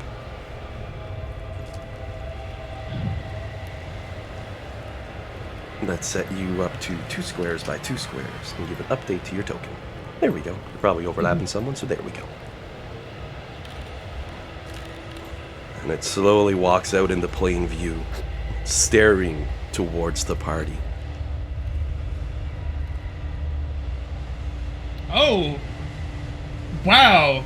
Now, your character, Kieran, would have already bumped into this Sphinx, and it would have completely ignored you, and it would have said, "Be gone, or I will slay thee." And without your spell book, well, you took it at face value. Yeah. The old man takes a moment and points, and while one hand shakily stands on his cane, he goes, "Oh, see? I told you there was a big bad Sphinx up here. And I mean, all any of you had to do," he says as he brings a hand up and starts to brush the hair out from his eyes, "was just pay a little bit more attention to your surroundings." And you notice as his hand dries through his hair, his body seems to change and shift beneath it, the arc in his spine disappearing as he stands strong and tall. A pair of magnificent horns sprout both on top and on side of his head as his hair seems to go back and wave in mid-air for a brief instant. As much as Flux might say, "I want to punch this guy," you get the overwhelming fear of dread and despair as he looms toward the lot of you. He releases the cane in his hand, which floats beside him, as he smiles and turns back. Audacious adventurers, so blatantly walking across my plane of existence. And you thought there would be no repercussions for such an act. Oh, but yes, I am a man of my word, he says as he opens up the robes that he is wearing, which appear to cost more than what one would spend on the yearly national revenue of a city like Waterdeep. Then he slowly draws out Isaac's spellbook. The grin on his face spread wider and says, "This is what you wanted, isn't it? What you agreed to a favor for, wasn't it?" As he holds the book over, and then he looks sideways towards Flux. "You know, the same thing the remainder of you agreed to. As I recall, you all agreed to a favor for me, and I merely must make it that we must not fight the Sphinx." He's holding the book out as well at this point. "2, Isaac, and it appears completely normal. You're all more than welcome to give either a knowledge religion check, hint hint, that's the easier of the two, or a knowledge arcana check." Oh, I think I know who he is. Oh, let's see. I'm untrained with a +1 in either. I have 5 more points in Arcana than I have Religion, so I don't know if it's still worth me rolling Arcana anyways or not. That's a hard one. Oh, it was Religion? Oop, my bad. It could be either Arcana or Religion. Well, and I think the modifier is the same. So. Yeah, I was looking at that like, it's not going to make a difference for Flux. No. But anyone on Religion who broke a 10, and anyone on Arcana who broke a 15. So I think Alec is the only one who doesn't outright know that, without a doubt, standing before you... Oop, copied the wrong picture. As the hair starts to turn to a flame design, and the robe stands so beautiful. The one you made a deal with for a favor is Asmodeus himself, Lord of the 9 Hells, one of the strongest of the gods in the flesh, standing before you. Oh dear. And he just chuckles. How very simple to get a favor from the adventurers who dare to try to take my realm. Oh, this will be fun. And how many times I have tried to trick you all in the past, to try to get a favor from you all, and failed. So this time I thought I would do it myself. And he spins his stick around, hits the top of the mountain with it once, and you feel the ground beneath your feet rumble as the exterior edge of the plateau suddenly crumbles and falls. An avalanche following, with a destructive capacity far beyond that of what mortal magic normally gets to see. Anyone brave enough to glance would see that most of the obsidian has been completely eradicated now by this one singular act by this godly being, which probably doesn't come as any surprise to anyone. Nope. Except for me. I was looking on like, who is this awe-inspiringly powerful being?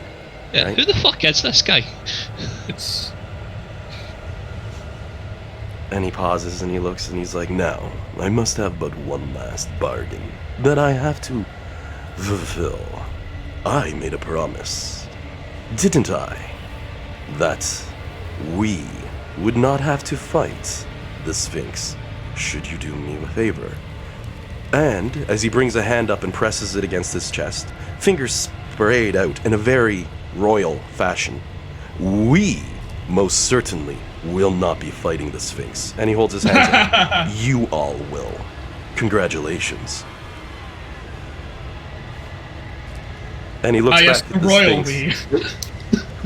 He looks over his shoulder at the Sphinx.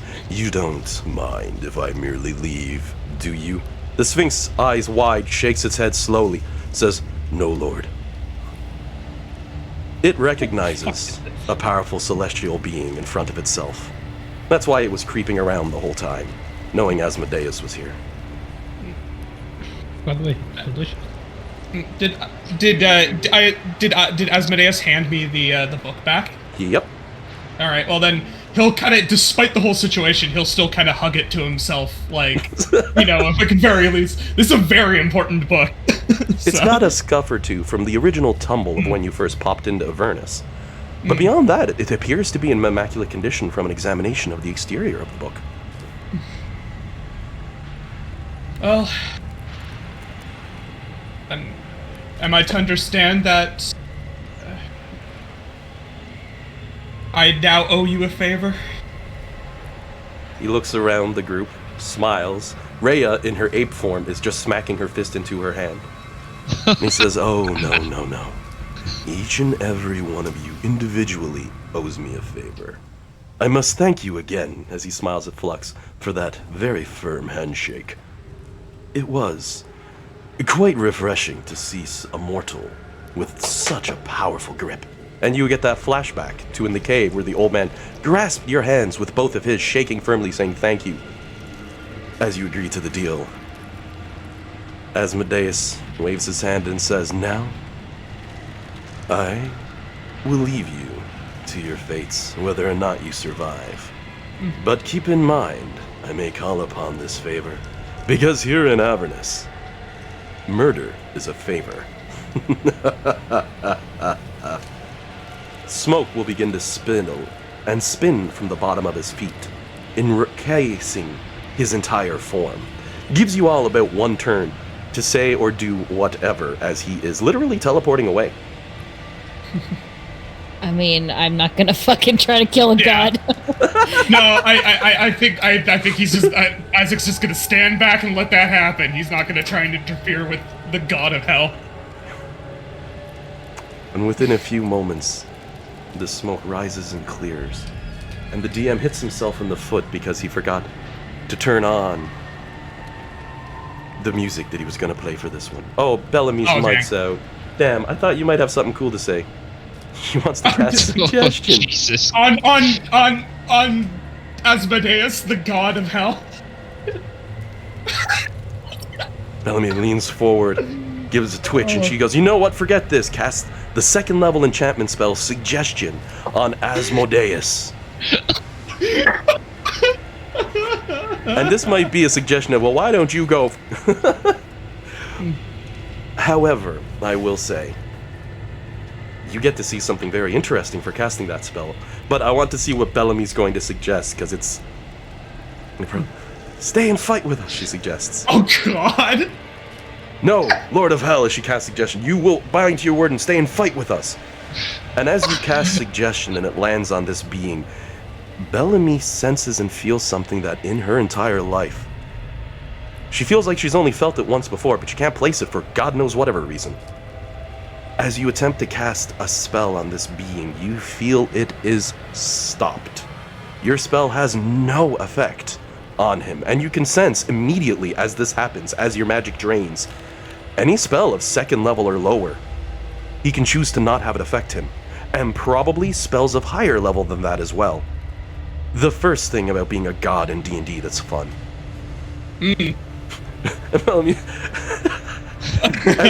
Bellamy instead gives him the finger as he laughs. Rhea joins in with two of them, two giant bombs, like, yeah! Because, support the party. Though I will tip my hat, as Bellamy has discovered one of the strongest abilities that godly beings in D&D possess.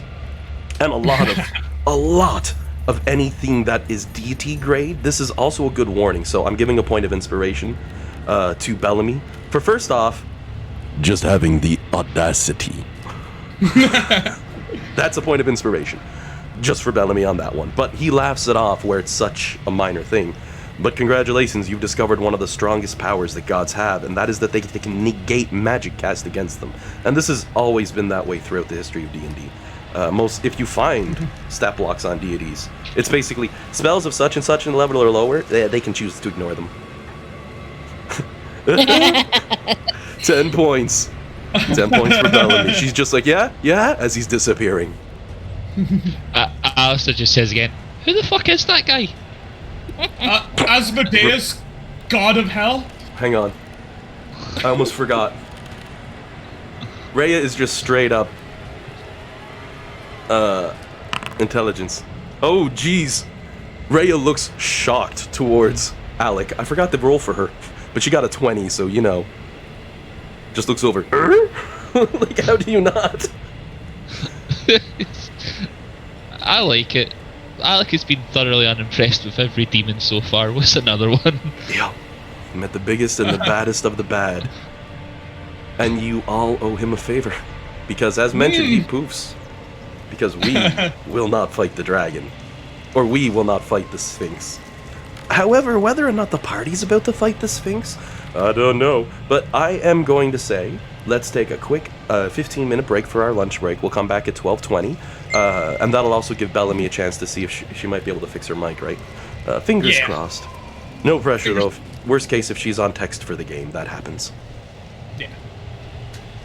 Alrighty, I will see everyone back in 15. And timing in-game is accurate. It's 7:30 a.m. on the 13th of Oktar. I think 7 o'clock I said was dawn, so if anyone has anything that triggers on that, feel free to run it. I'm not going to pause the game. I'm going to stop the clock in case anyone wants to access for the next 15 minutes. I assume that the would Dawn have triggered before I had used my staff, or it'd be a balance out. You were casting that in the start of the day, so then Dawn just triggers. You're good. That'll get you a refresh. Cool. Alrighty, I'll be back in 15. See you all at 12:20. See ya. Well, that's more than the 4 I used, so we'll say I'm full. Well, this is going to be interesting because I don't have any spells memorized right now. Alright.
Hey, Courtney.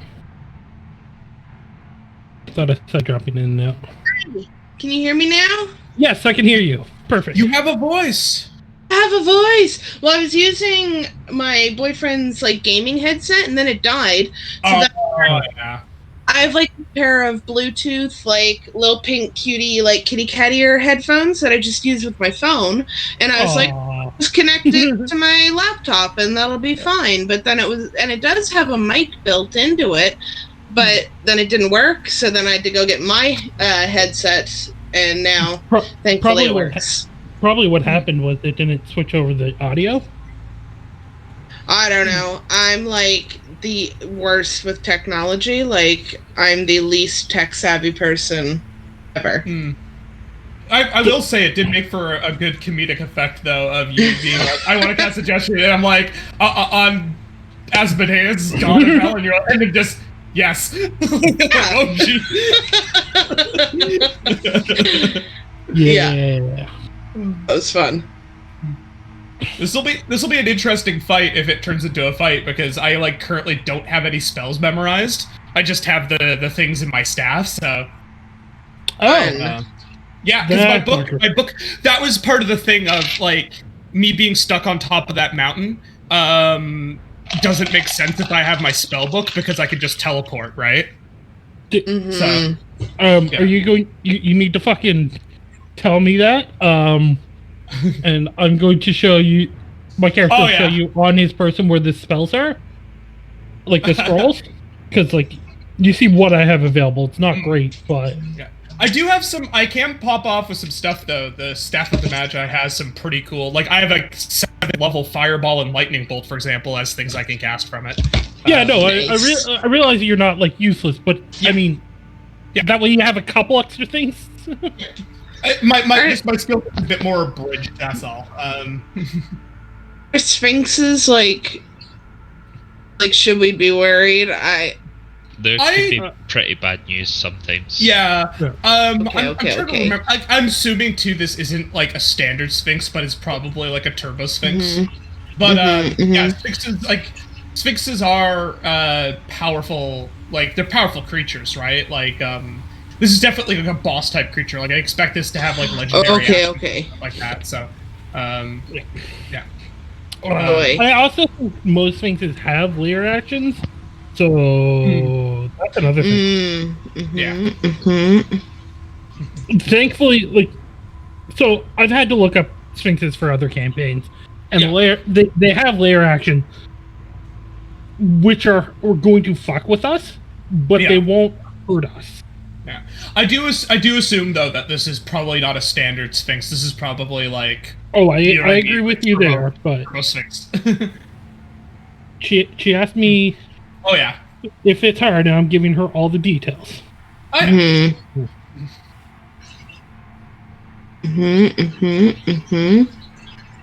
like looking at my spells, and I'm like, I'm a shit disturber. I'm not a fighter. Yep. The way that my character fell into that too with Asmodeus was perfect, right? Because he was so worried about his research that he wasn't even like considering that, like, because he saw this guy with like you, like a bunch of people, right? So he let his guard down a bit, and he didn't really think about like, well, hey, I'm like, should I not be like just making, you know what I mean, like giving people's favors in hell?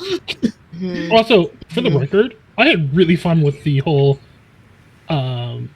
What do you think you're doing? Like just rushing in? Kitchen room? That was so amusing for me, actually. And Isaac just being like, like stammering like apologies out. You totally did not expect to see Nimbar here, right? So I was like, yeah, it's like no, I'll go. It'll be fine. No one's there to scold me. I mean, he made the foolhardy decision to come here, and his tuning fork broke during the spell. So that was neat. And that was because he came in like, you know how the plane is like sealed right now, right?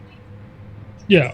He basically came in at the timing of it. He came in basically just before the door shut. So, like, things did not go well for him, and he's been stuck here for a bit. And his book was not on him when he appeared, so...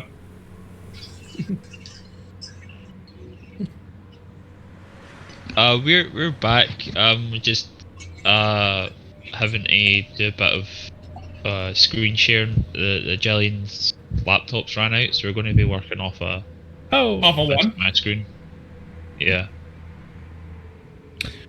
Yeah, I definitely forgot the charger today. Sorry. It's not your fault, John. Your computer's fine. I just forgot the charger. Okay, yeah, that's right. Yeah, no, Dan's also here, but he's stuffing his face right now, so... Oh, so you can't blame that. That's lunch break. So, for the record, I cooked burritos for lunch. Ooh. Nice. Damn good burritos. Nice. I'll be right back real quick. I just thought of something. You sure, mate? Well, happy I'm not there in another hour or two once those burritos get through you. Oof. He'll kick me out before then. Yeah. It was all butt jokes, so I had to add it in. Yeah. There we go. I had the thought of like, did I put like the rest of my food back in the fridge? And I did, but I always have that thing of like, but did you back those? Did you check? And I'm like, when you're going to all right, I guess we're checking. Shit, did I lock the door? Yeah, no, I don't know if I told you guys, but I got like a bunch of spices from a friend down in the States, like doing like he's like started up a spice blend. Oh yeah. So I've got a bunch of spices. So I was like, I'll make burritos, and then I can make them very like flavor intense, and they're great. Nice. They are great. I like spice. It's a good time. He made me like a special one just for me, based off like the promo I did, and it's a smoked jalapeno taco seasoning. Oh, nice. Absolutely delicious. You know, you ever watch the show Hot Ones? I can't say I have. It's on YouTube. It's just some dude. I have. Oh, Yeah, Courtney, familiar. you're back. Welcome back with the mic. So Courtney knows what I'm saying. Thanks. Hot Ones is a very straightforward show. It's some dude who sits down, and they make hot sauce. It's what they do, his company. But that's not the point of the show. They get a famous dude to sit down with them, and they go through 10 wings of increasing skull intensity. Okay. So I've seen like episodes of this on YouTube. Like I haven't actually watched a full one, but I know what you're talking about now. I didn't know the name. There's a bunch of relatively famous people. Shia LaBeouf's was really weird. I bet it was. Sounds about right, yeah. Yeah, Gordon Ramsay did it too, Yep. I think. Ramsay did it, and he's like, oh, holy hell, my taste buds cost money. Tommy Chong did it. He was the best. He's like, and he's also, promoting his. Not he's like, surprising. Well, he's like, I got the secret weapon, and he promotes his brand while he's there too of weed. But he's at one point he takes a bite at it when he goes, oh, that's hot, and the host is like, yeah, man, these things burn. Tommy Chong's already going back and eating it, and he goes, you got any more? The guy's like, what the hell, man? I can't keep up with you. And Tommy Chong's like, you'll get there, don't worry, young blood. It's like, what the hell? He schooled him. That's funny. Now, I gotta clarify one thing that you just said. Did you just say that he has his own brand of weed? I believe it was, didn't he? I know he has a whole bunch of stuff, but in that video, I think he was promoting his dope, if I recall. Interesting. I know that Snoop Dogg has his own, and it's real good. And I bet I'm not surprised. Tommy Chong's is even better. I'm on a hunt now. Yep, that's the thing. I mean, again, for anyone watching this video, we are Canadians, so for us, this is like drinking liquor now. It's been a couple years. Completely legal. If Tommy Chong made one, there ain't no way you're gonna know what you're doing the next day. That's his design. Oh yeah, there it is. Tommy Chong's cannabis. Oh god, hell look yeah. at that. Because I'll remember Trailer Park Boys, because you know me, I love my TPB. They did an Out of the Park special, which normally are but they went to Tommy Chong's and Ricky took them on. Courtney, are you ordering that Ricky right lost. now? Jillian, shut up. Canada Post, the NSLC will deliver your weed to your door. I'm sorry, Courtney. For the record, Actually, I can't order it. Yeah. I can't order it. They only ship to within the states. You have to be in the states. Like probably legal reasons. I know. We ship to Yeah. Colorado. That's it. It's probably something that, like, taking it across, if it's grown in the States, taking it across the border is probably, Yeah. like, not a thing. Well, most of the states, it's Yeah. from state to state, from federal to oh my god, it's a nightmare. Us, it's just the government just goes, it's legal, screw off. In the states, they're all still fighting across 52 states, so they can have fun with that shit. Isn't it cool I'll how it's call up my both friends and I'll easier? see which U.S. friend can get a hold of it. Yeah. Oh, Jades, you see that dance got your back. See, like, now not only can you just walk into a store and buy it here, like, no problem, but also, like, we're making tax revenue off of this. Like, it's such an insanely good idea to do. Oh yeah, But, But also, at the same time, we have to support our local weed man. support There's a- small businesses. Yeah. thing is though, the one thing I'll say for the LCs, they're jumping on them small businesses and being like, can you sell to us in bulk? Your stuff's good. And the small business says, I can, yes. And they're like, good, start packaging it, you're in the stores now. Yeah, I mean, it works. Like, There's a lot of locals. I yeah. know that much. And there's Oh. and when you're doing it all legit, there's no stress about, like, the police coming by and being like, hey. I almost pissed myself laughing though on Friday because I just picked myself up a little bottle of vodka, little 350, because I'm like, I have a headache and then maybe this will make it go away, but if it gets worse, it's not any worse. So, and I see an old couple leaving, right?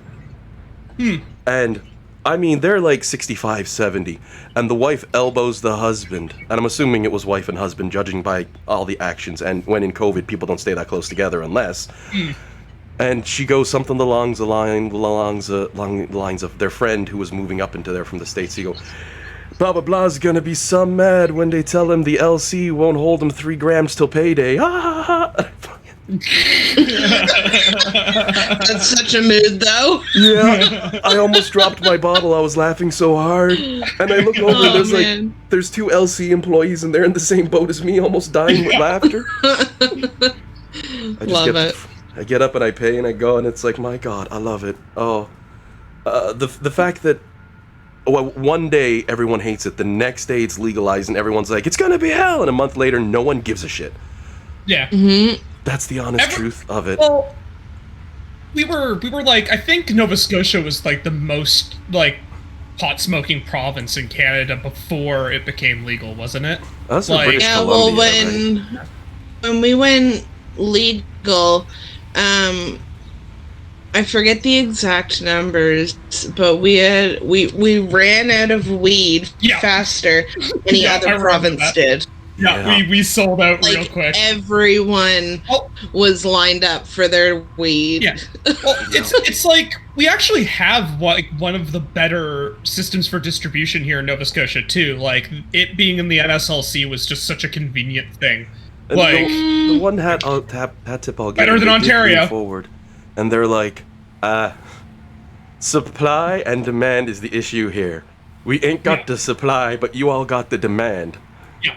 Give us a couple months, and a couple months later, things balanced out. But then, like Courtney mentioned, a lot of local pot shops opened up, and there's a lot of the legality on all that stuff. I am not going anywhere near, but I like seeing that Yeah. people are able to do these things because I sort of look at it like we got to get it to a point that it's like doing a microbrewery. If you want to Yeah. do a micro growery, I don't know what it'll be called. That's Rick Craft right there. pot.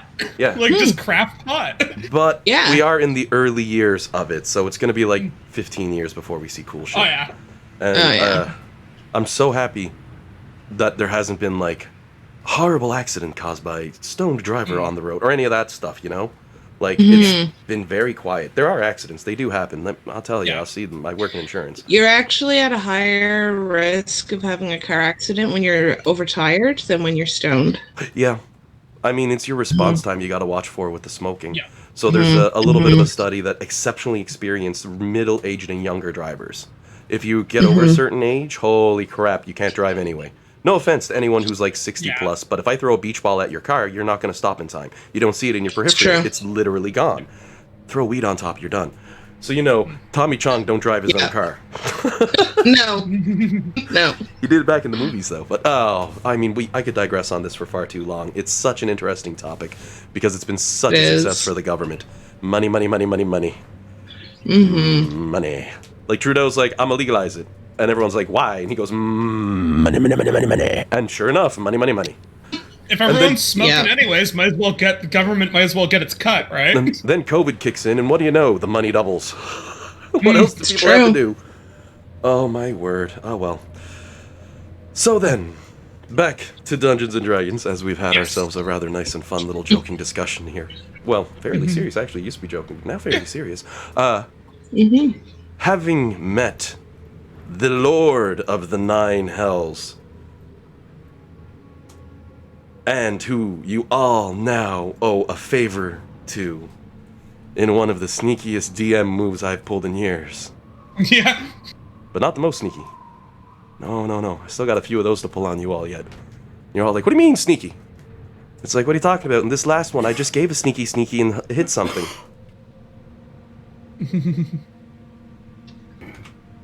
What is it?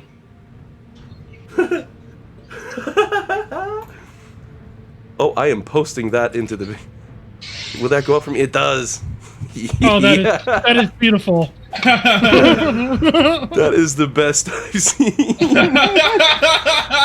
That's great. I like that. I love the random little, like, I love you at the bottom.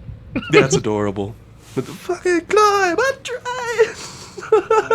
Angry dude. I'm reminded of the T-Rex memes. I'm trying. This is so good. Just for further clarification, the text in the bottom left, it's a little cut off, but it says scream internally. Noise. Well, Flux, you can mark one off on your list. You punched a god.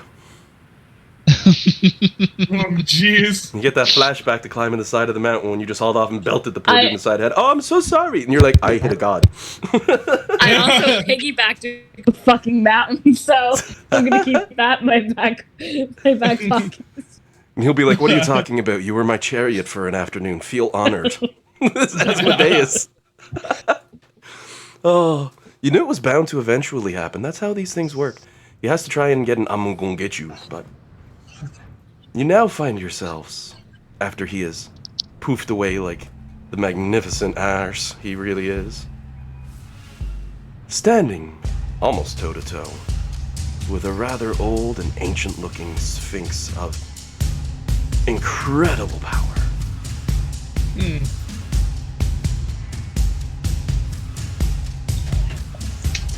And he slowly makes his way forward, tilting his head as he looks the group over. Who are you, lot, to have driven Asmodeus himself to interact and slow you down?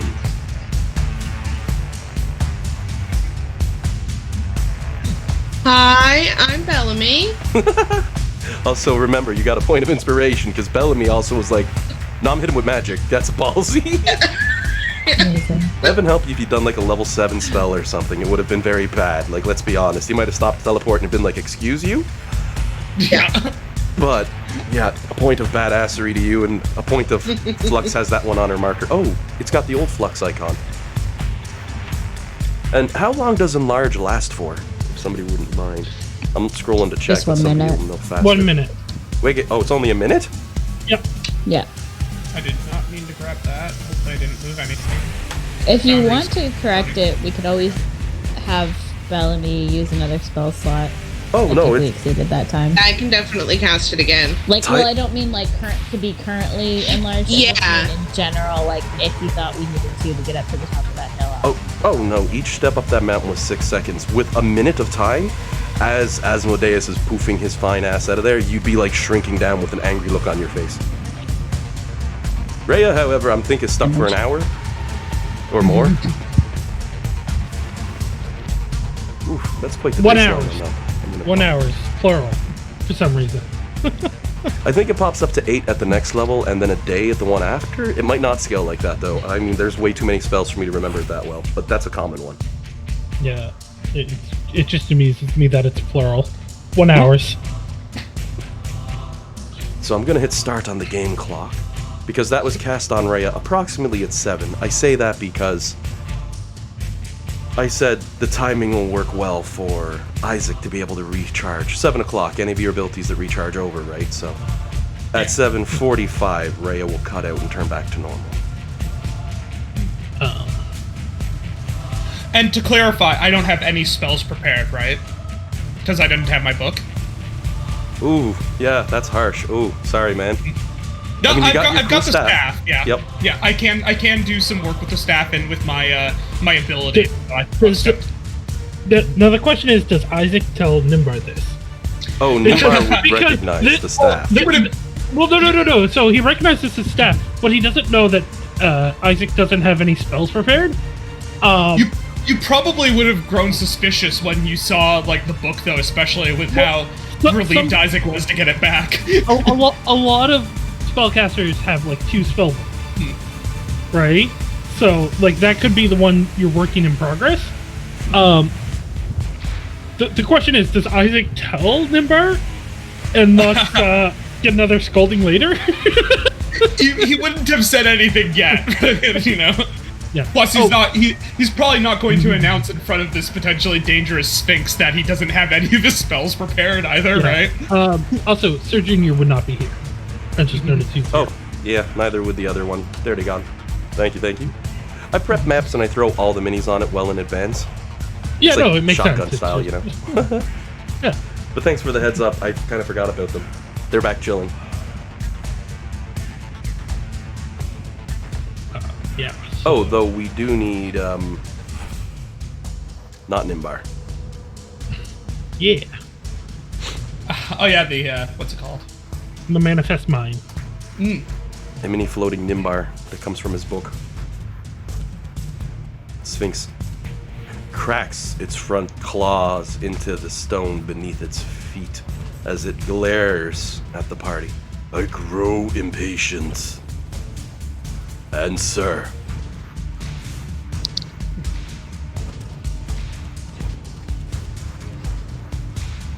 Isaac's gonna kind of look around because he doesn't, you know what I mean? Like, he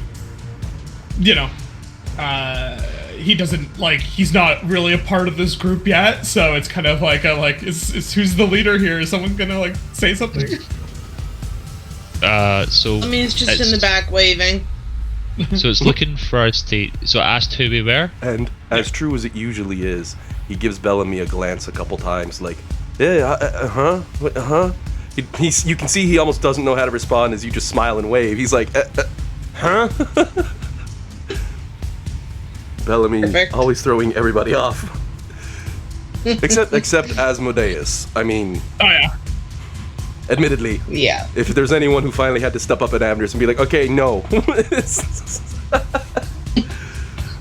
Oh.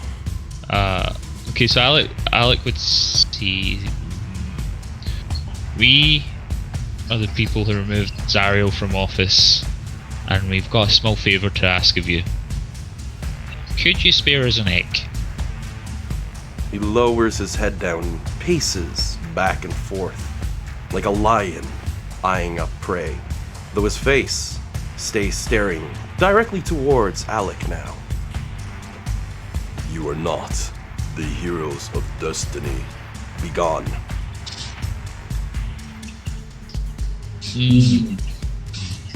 How do you know we're not the heroes of destiny? What do they look like?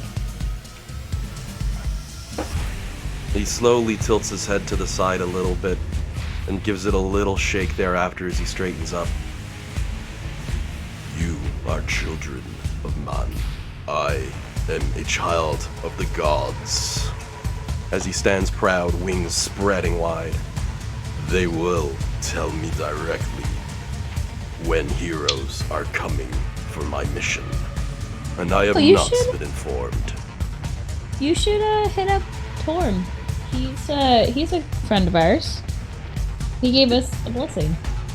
It is a one-way communication. Oh. I could just see Flux look so disappointed. Oh. Sorry, that was just utterly perfect. Thanks, Jillian. Welcome.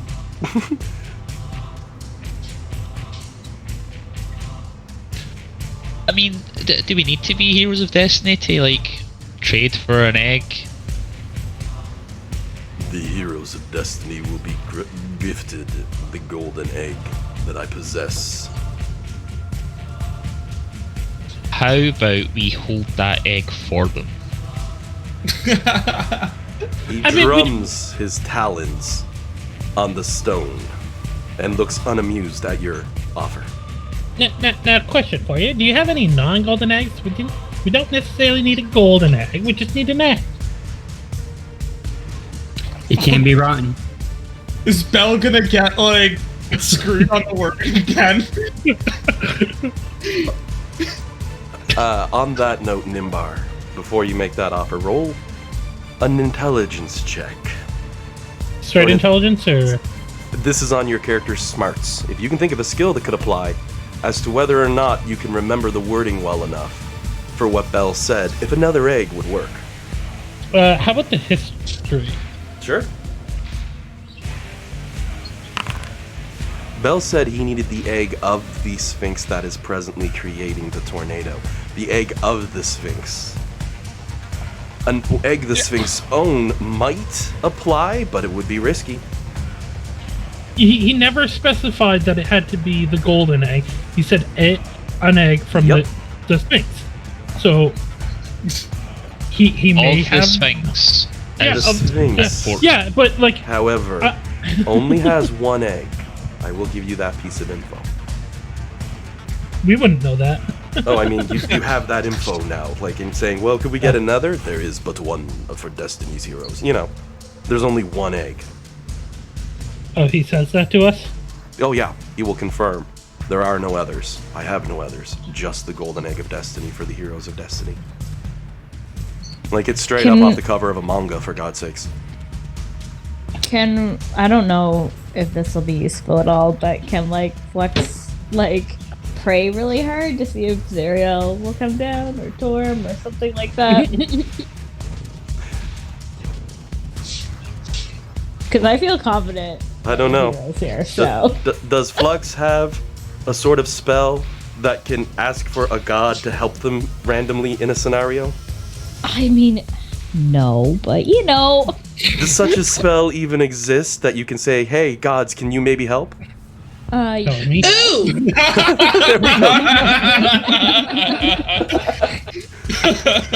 Thank you, Jillian.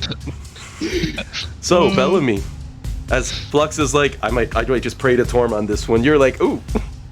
Oh wait, no. Not to be that guy. But did you not use that feature during the dungeon crawl? And I don't know how often it can be used. I thought it was like once a week. I can use it if it succeeds, then I can't use it again for 7 days. Okay, cool.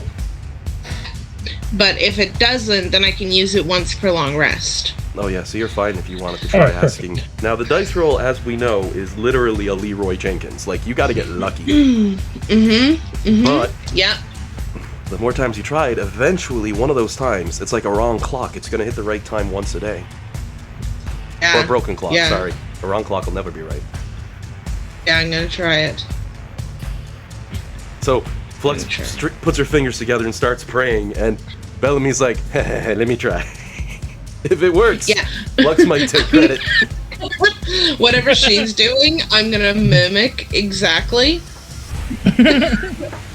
And I guess should I just roll a straight like D100?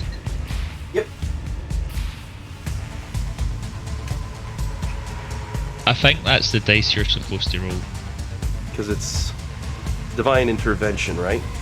Yeah, you don't add anything. You don't add anything. I'll throw it up with the. Here we I go. don't think.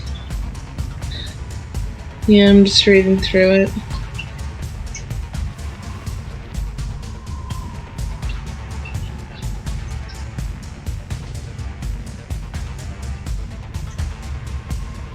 Okay. Yeah. I'm just gonna be like, help us get this golden egg, please. Oh. Aww. Yeah, that was a really shitty ask. You just hear from above. No. Rip. Sorry. What about? Isn't there like commune? Yeah, I don't have that prepared. Oh, okay. Like I said, I'm a shit disturber. I don't actually have many things that are useful. You definitely gave Asmodeus a chuckle. You will help us. No. Yeah.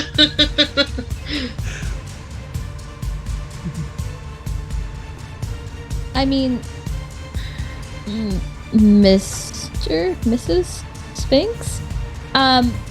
We did carry Asmodeus up the mountain. So that he already said we already have, rapport going on with him. So is that doesn't count for anything? He stares at you. That's fair. That's fair. That's fair. I hate when they do that. Yup. You definitely get the high and mighty attitude from this guy. And he He's a cat.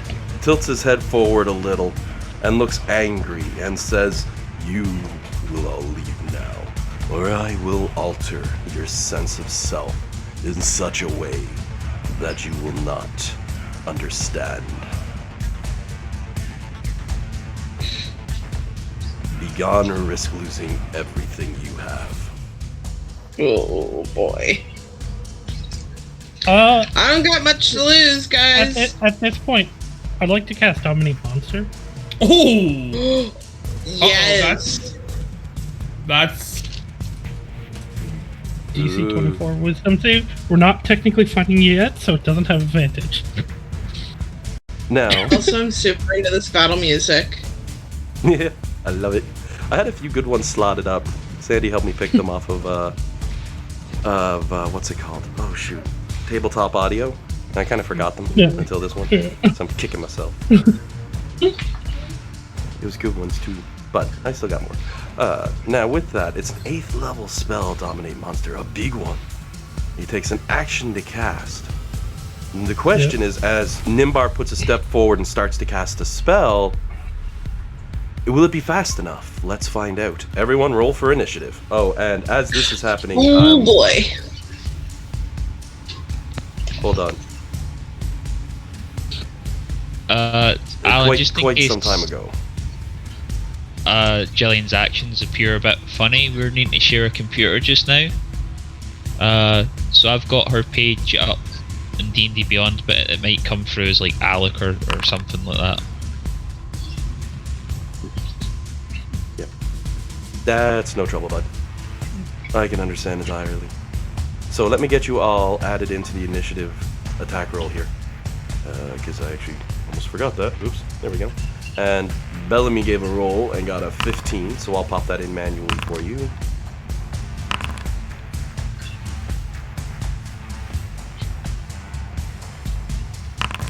The Manifest Mind does not actually get initiative. Oh, it's a highlight, man. I gotta delete it off after I do them. I mean, delete it off, not delete the manifest. I'm kidding. Oh wow, it actually nuked it off the board too. Yeah. I forgot it does that when I delete from there. I got that switched in. Oh really? Ah well. Okay. Alan, you can click my initiative, right? You probably didn't want me to. Well, I did, but you know what I mean. it's not that bad. Wow, the Sphinx is dead last. Like, okay. Uh-oh. Hell, even Rhea gets a turn before then. But as for Nimbar, yours is going to be at initiative count 17 there, bud. Starting the round out, Isaac is up first. All right, so... Sorry, go ahead. What? I thought I interrupted you there. I thought you were saying more. Sandy passed me a sandwich and I said thank you. That might have been that. Oh, okay. All right. Nope.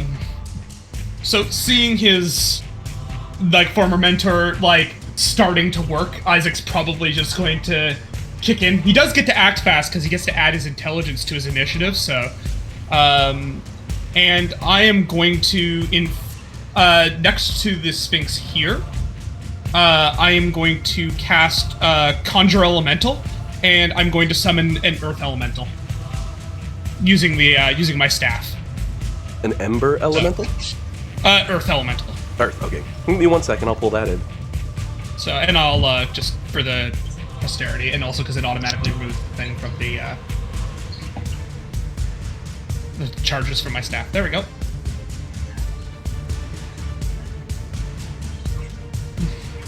This will just take a quick second here.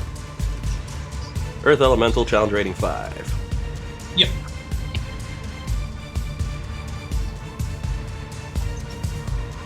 Alrighty, imported, and let me just drag him in. And I'm going to configure permissions so that you are going to be listed as owner on this one. So you should have full control over it, and you want to pop it here. Yeah. There you go. Sort of like reaching into the block of my minis. Hold on, I got one for this. As he comes out from the actual stone of the mountain, forging and standing before the Sphinx, who seems uninterested. Yeah, it's gonna make its slam attacks. So 2 slams. Does that hit? 20? Does it not get its own initiative? Oh, I thought exactly it went at what the I was end. checking. Roll initiative for the elemental, which has its own turns. It obeys any verbal commands. So, then I'll hold off on that. Instead. Yeah. And So it's 9. shoot, I didn't add him in yet. Sorry, I mixed that one up with some of the ones where they act at the end of your turn. All right, then. Where is he? There we go. Yeah, it's always one or the other, and it's a pain in the butt to keep up on all of them, to be honest. But he still goes before the Sphinx, because wow, I tanked that roll. Oh. You summon a big bad Earth Elemental.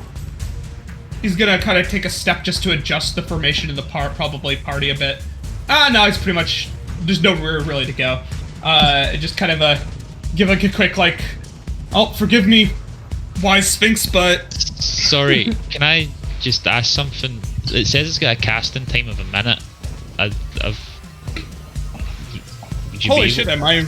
Oh, wow. Am I really that off with Conjure Elemental? I think I might have been mixing it up with a different, If it has a casting time of a minute, then of course I can't do it. I know some spells say you can, like, reduce the casting time if you like it changes to a minute, but I don't think that works for this one. No. No, and you are right, it's casting time a minute, so sorry about that. I just genuinely think I mixed up this with a different spell. So, I'm going to, instead of casting that, I'm just going to throw a... Let's see, I have a clear line of sight on him, right? Yeah, clear line. Yeah. Alright, then, well, just nobody's in front of me, basically, when I do this. I'm going to cast Lightning Bolt at using the staff, so it's a 7th level Lightning Bolt, so, Ow. Yeah. And so that'll be... There we go. So give me a dex save of a DC 18.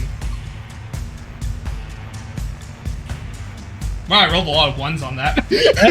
Yeah.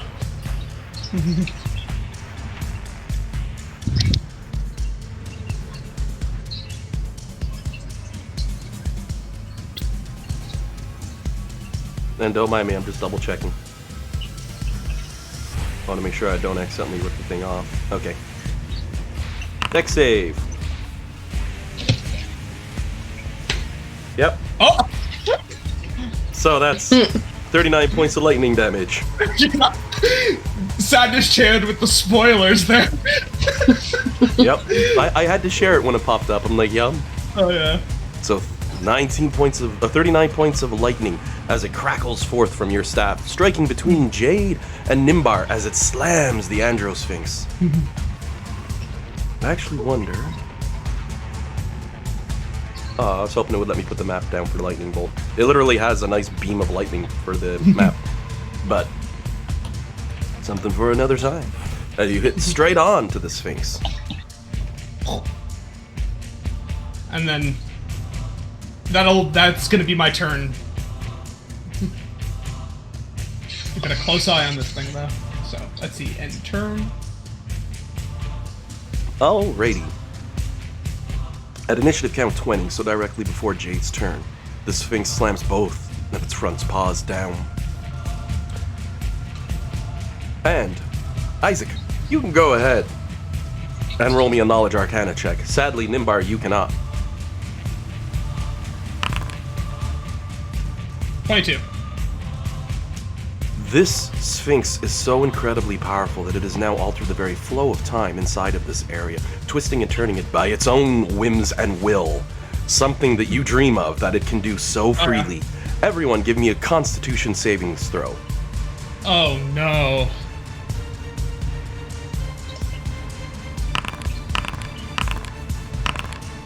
Rhea fails. Who needs skill when you have luck? Yeah, no kidding, huh? No, that was sadness, Chan. Oh my god. No! Oh, good. Oh my god. You got the good one. You got the good one, though. So the three at the front here have Can failed. Flux use Indomitable? I mean, I have one left. I would use it. Rhea, I believe, has Indomitable as a feature as well. Let me double check on that. Yeah. I'm gonna take a reaction, by the way. Jade, you don't have a way of re-rolling this, do you? Who? Me? Jade. Jade. It's Jade. Yeah, Jade, you don't have a way of re-rolling the save, do you? Can't mark it off, but I can. No. I'm going to, as a reaction, use Chronal Shift and try and take a little control back. And Jade, re-roll your saving throw.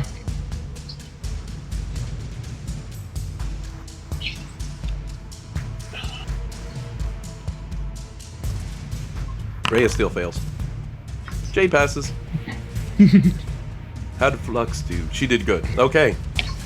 As you sense the flow of time twisting and crippling your forms, you manage to hold on. But Rhea, however, is struck directly by the magic. Oh shit. And also, Sadness Chan got mad at me. You just all saw I rolled a 20, right? That's a d20.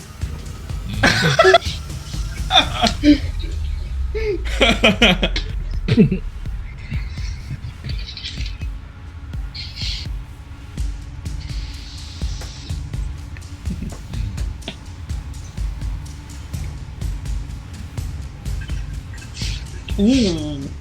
Yeah. Oh. Flux, you look to your side and you see baby Rhea clonk as her sword and armor hits the ground as she's just sitting inside the pile looking around at her tiny hands, like, and you just hear only for a second though, as Rhea has been turned to 1 year old. You all should be very thankful you passed on those saves. Could you imagine losing 20 years off your characters' lives right now? When the Sphinx warned you that they could twist my god. time at their fingertips, they weren't lying. So coincidentally, for everyone else, that seems problematic. Nimbar, not so much. How old's Nimbar? 300 and some odd? You took the higher end of the gnomes, didn't you? Yeah. What's gonna happen if he out-ages you? And if he pushes you past a certain age of old age, oh man. 392. How old do gnomes live? They live fairly long, like up to. You run the opposite risk that the rest of the party runs. You could be killed from aging out. Now, for Rhea, I'm going to put a big old down arrow representing that she's 20 years younger. Yeah, so. Because how? So gnome can live 350 to almost 500 years. Yeah, I'd have to roll a lot of 20s to kill you. I know. What was that for Alec? Oh, sorry, I forgot my mic was muted. I was just talking to Jill and she's like, okay, well now Alec has to save a baby, so that's... I mean, my baby Bjorn. So... not in the front lines, you do not. Poor Rhea. Jesus. Jade's turn. And since we're starting into a fight, let's switch it up. I just gotta get that battle music going. I'll have it going, don't worry. You feel free to let me know what you're doing there, Jade.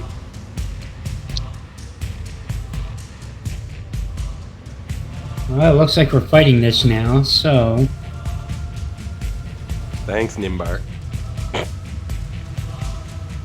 Actually, no.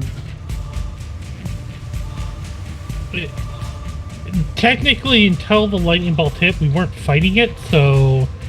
Yeah, but technically, he only cast it because he saw you casting Dominate Monster and realized that we were fighting. So. Yeah, but now Dominate Monsters, he'll have advantage, is like the big problem. Because now we're technically fighting. Yeah.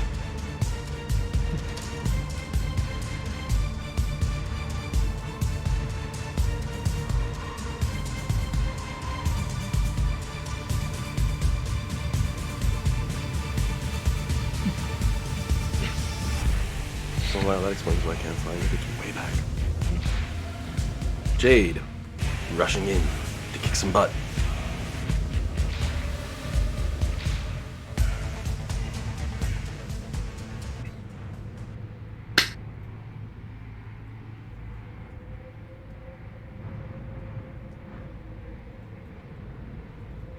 What's the plan? You pull an abracadabra on it? Yeah, but I'm going to use my inspiration, so I have advantage on that strike. Ooh.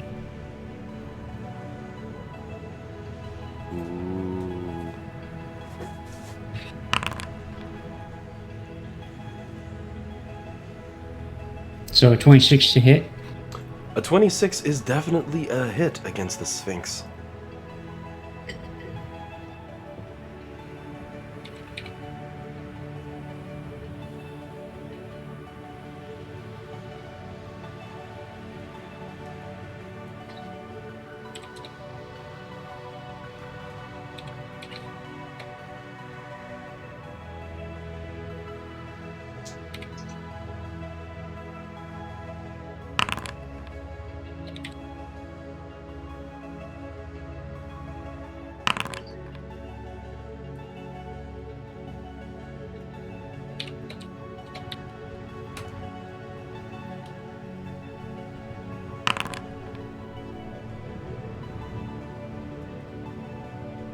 Ouch, ouch, and ouch.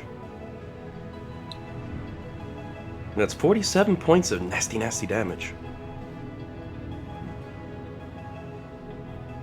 As you strike down against the Sphinx.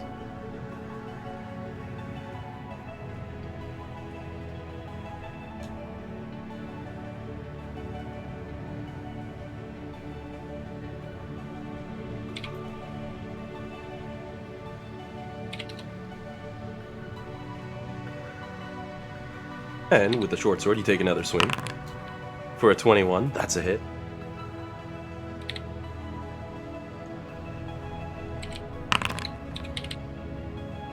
For 6 more points of damage.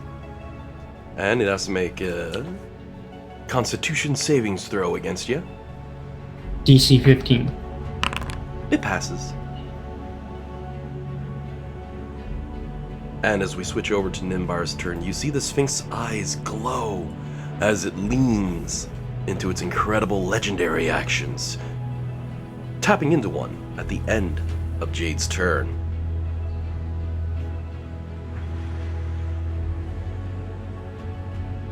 Oh, great. The eyes glow.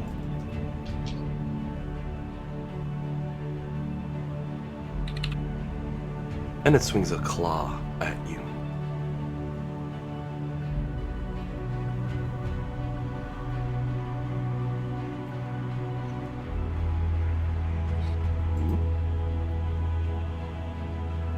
That's better.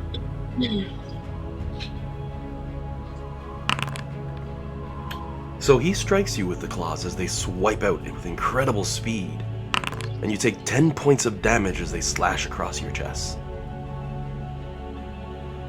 Nimbar's turn now. Alright, so I know I started this with Dominate Monster, but that's because we were out of combat. Do I actually have to hold to that, or can I do something different because now I have advantage? Oh, that's what you were casting to start for your turn, right? And that's what started the fight. The initiative order just laid it out. I think technically you haven't, but you have, but you haven't, so you could change it up. Yeah, because, like, again, like, the reason I did it outside of combat, because you can cast this one outside of combat, was we weren't fighting it at the time, which is why I wanted to do that. Exactly, but it does take a full action for the casting of Dominate monster. And since you weren't stealthing and weren't sneaking, it drops down to the initiative order for who gets what in which order. Just like, shooting a crossbow. You can shoot a crossbow outside of combat, but if you point and shoot an enemy and they're staring at you, it's an initiative roll to see how you did. In order to do a spell, a magic thing, or an attack outside of combat before an enemy, you gotta get them with a sneak attack. You gotta sneak up on them and get that surprise condition on them. Okay, so... But you can change this one up, because if you were starting to and then all hell broke loose, well, you just change your motions and change the hand signals. Still takes 6 seconds to cast a spell. Okay.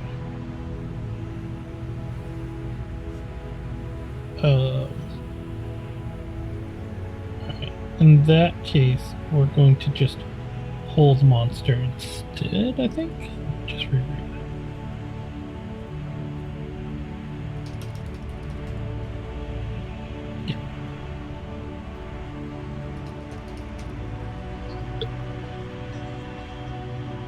DC 24 wisdom save. Alrighty, so we give it a wisdom savings throw.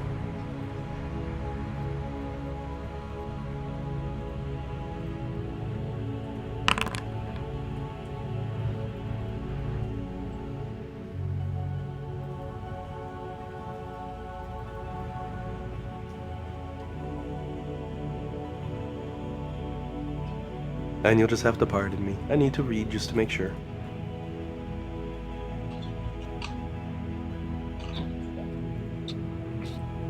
Alright, you are successful with your trap. The Sphinx is now under the effects of the Hold Monster spell. For now. Yeah. Hey, keep in mind with any creature that has legendary resistance, they would have had to trigger it before going under the effect, right? Paralyzed for the duration, which is something like a minute. Yeah. It has no effect on undead. At the end of each turn, it can make another wisdom saving throw. On a success, spell ends on targets. A paralyzed creature is incapacitated and cannot move or speak. Fails strength and dex save throws, and everyone has advantage against them now. And any attack that hits the creature is a critical hit if the attacker is within 5 feet of the creature.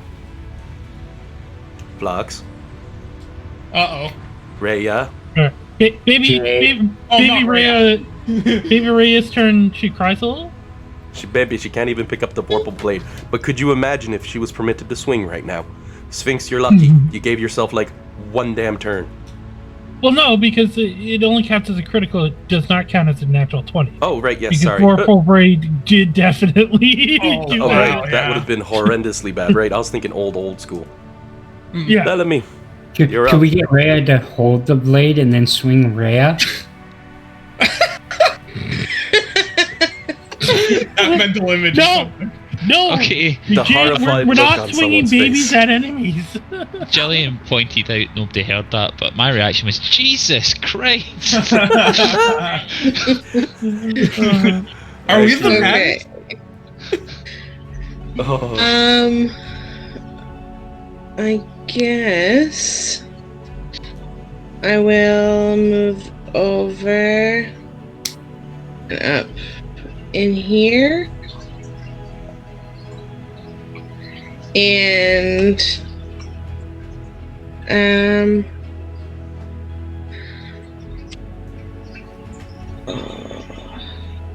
yeah, I'll give little baby Rhea a little tap and do greater restoration. Maybe that'll, I don't know. Sorry? I was just telling Dean, because Dean was gonna try to, or was thinking about doing the same thing. I was like, oh, Courtney did it. We'll see. I was pretty sure. I was like, I don't think that'll do it. I mean, Yeah, I don't know if it's gonna do it, but Whoa! Yay!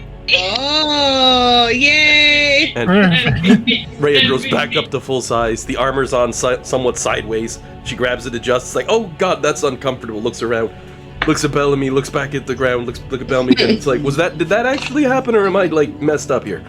Poor Rhea. She's just looking around, looking a little confused, like, okay, thank you. I'm happy. I'm back to normal. This is good.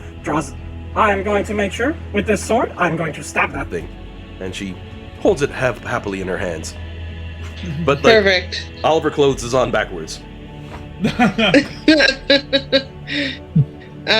So that was 15, 20, so you can get 25, 30, and that's me.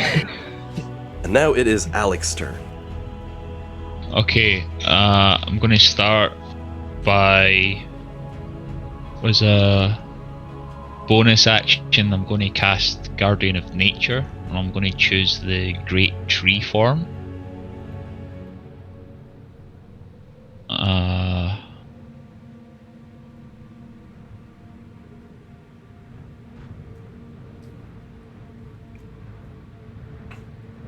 Dang. Alec, who's really missing nature, suddenly turns into a tree. I'm not entirely a tree. I'm definitely barky. Tree man. So I'm within 30 feet, so I'm just going to do a Thorn Whip. Automatically fails strength and dex saves.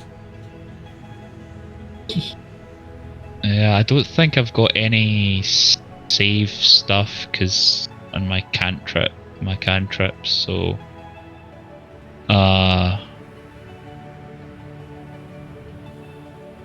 unless I used Mold Earth, but I don't think it would bother too much with so I think yeah, my brain went there too, Jade, by the way. So this, because it's wisdom based, I think Guardian of Nature gives me advantage.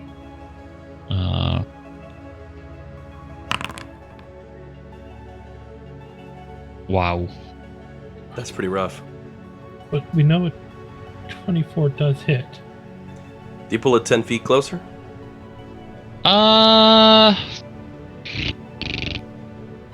Where's everyone at?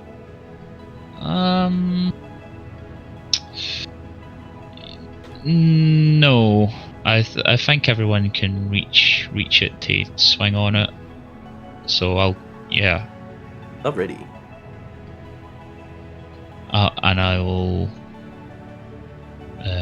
end turn. Flux is up. All hits are crits. Okay, so I'm gonna move within melee of it and flank with Jade. I think I have advantage anyway, but I'm just gonna flank, just in case I lose it. I can't move my token, so just thanks. Oh, that does count as flanking. Okay, and what I will do, I'm going to make a change to Flux's character then for this game. I'll put ownership on Dean as well, so that we can move both characters that way. I didn't think of doing that sooner. That's okay. There we go. Alec is now an owner of that one, along with the flying sword. I'll do the same, just in case. Okay, I was actually just gonna throw it, so it's a good call. Perfect. There we go. You should have full control over both of those minis. Okay. I'll just do a little taste move. Oh, you're on measure. Yep. Okay. I'm cooking the gas. Okay, so, yeah, I'm just gonna attack 3 times with, I don't know how to use 2 screens. Okay.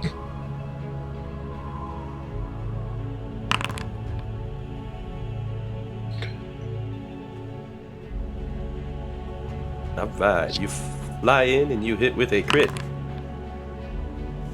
Again and again. Wait. I wanted to say before I 20 hits? killed it. Yeah, 20 hits. I don't want to kill it. I'm trying to do non-fatal damage. Okay, so if you do kill it with a shot, it'll be out cold instead. So that's 3 hits.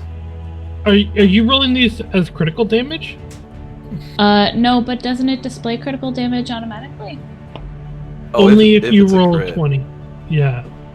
Okay, so I just rolled some extra d8s then? Yeah. Oh, And that's are tricky you- though, because she also has all the great weapon master and all that stuff. 1 second. Let me see if Yeah. I can get this to go. Yeah, Also- but longsword's not a great weapon, so it doesn't count. Are you wielding them one-handed or two-handed? I'm just gonna use one-handed for the longsword. Okay. Because that's what I would have defaulted to. I'm just like trying to track how much damage we do.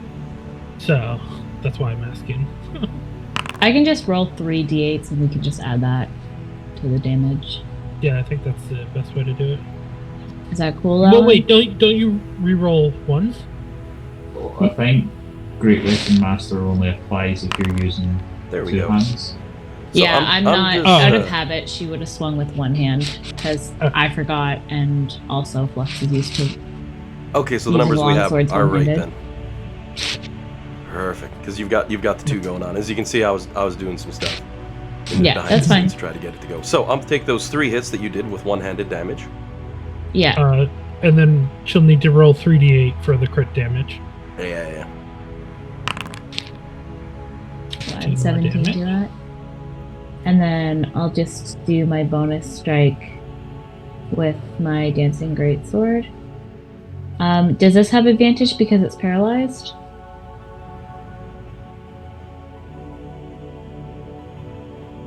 Yeah, Okay.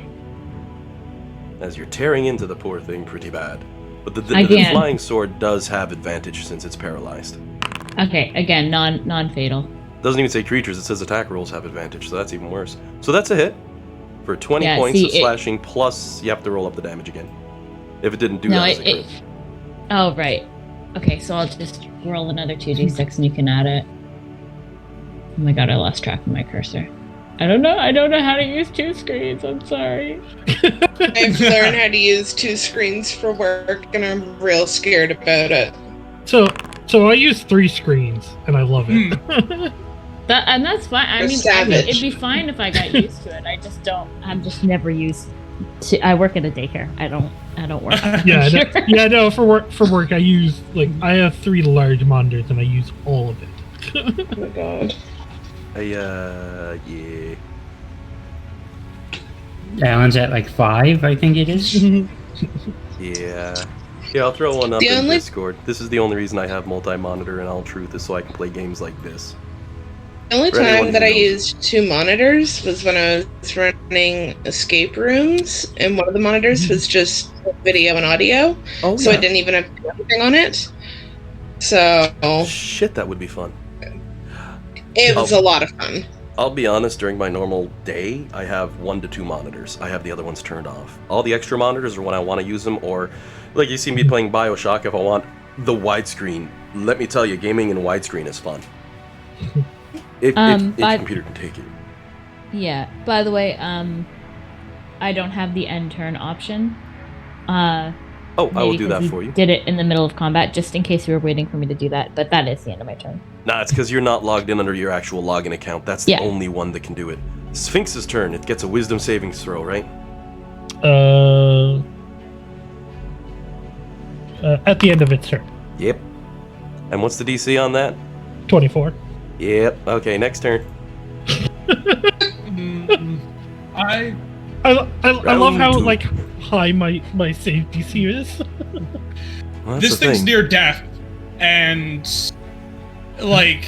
honestly, Isaac's looking at he doesn't really want to kill this thing either, and there's very little things he could do to it right now that probably won't kill it because he can't non-lethal a spell. Right? Yeah. As we've learned. Yes. There'd be some fun tricks he could pull if he had his spells memorized, but so I think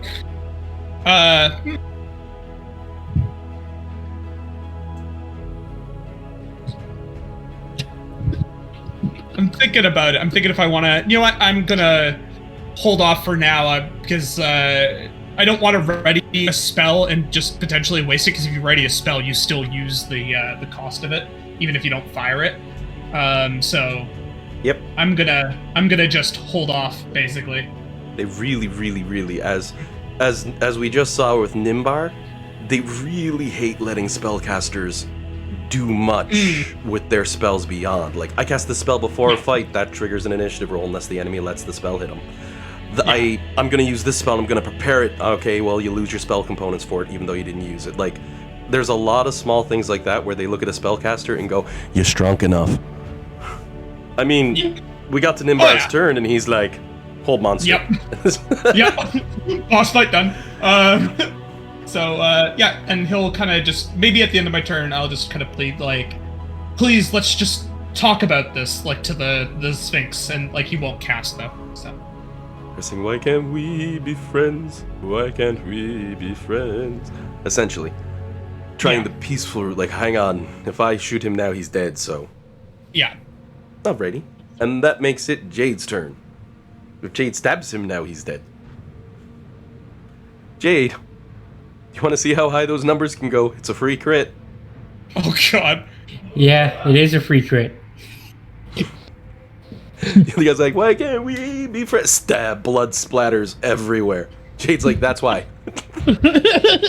Bellamy's harmonizing in the background. Crickendole somewhere is nearing the end because it's the 13th of Uktar. 13! Not a lucky number for this team. That's the day that you met Asmodeus, the 13th of Uktar. 14th, you gotta go pick Crickendole up. So, Jade. Just prepping those pretty dice. I'm going non-lethal. Going non-lethal.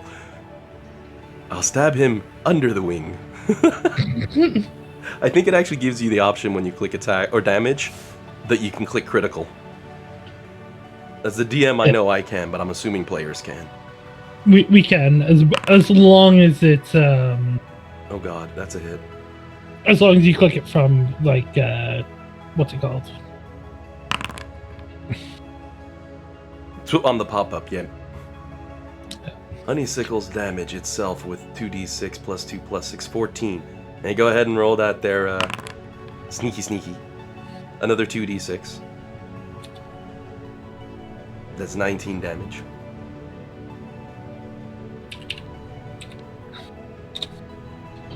That's like, what, 16d6 now? Oh, God. That actually is not a good roll. What's that equal, Jade? That's... No, let him say it. 64? 69. You got a 14 and a 5 and a 50. Nice. Yeah, buddy. However, it's not dead. I love that we're all just 13-year-old boys. It's become a rule. If it pops up, nice. Yeah. I love it. Now, the Sphinx isn't dead, with Jade just sort of hops up behind, comes up with the blade, slides perfectly between the wings, comes down. The Sphinx eyes roll back as it flops over. Jade throws a little bit of blood off. He's like, surgical precision. It's like that crouching tiger, hidden dragon. It's not dead, just looks like it. Feign death, it's 100. Oh, God. Oh, that was amusing. And that is that, as they say, as the Sphinx falls. Flux will take whatever's left of the rope that was around her, carrying the god of hell and our little gnome up the mountain, and tie the Sphinx's feet and wings and, like, whatever she can together before it wakes up. I'm gonna kick some dirt at it.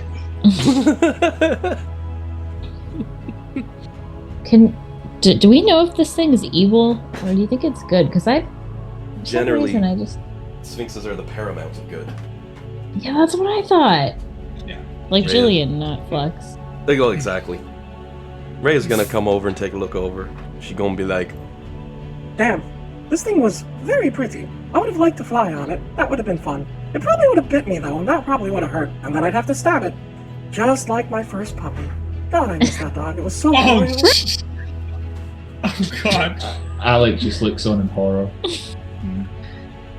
Rhea looks over, Does gives anyone a shrug. else? Oh, sorry. Does anyone else hear a little bit of Mickey Mouse in Rhea's voice? Because hearing Mickey Mouse talk about stabbing his dog.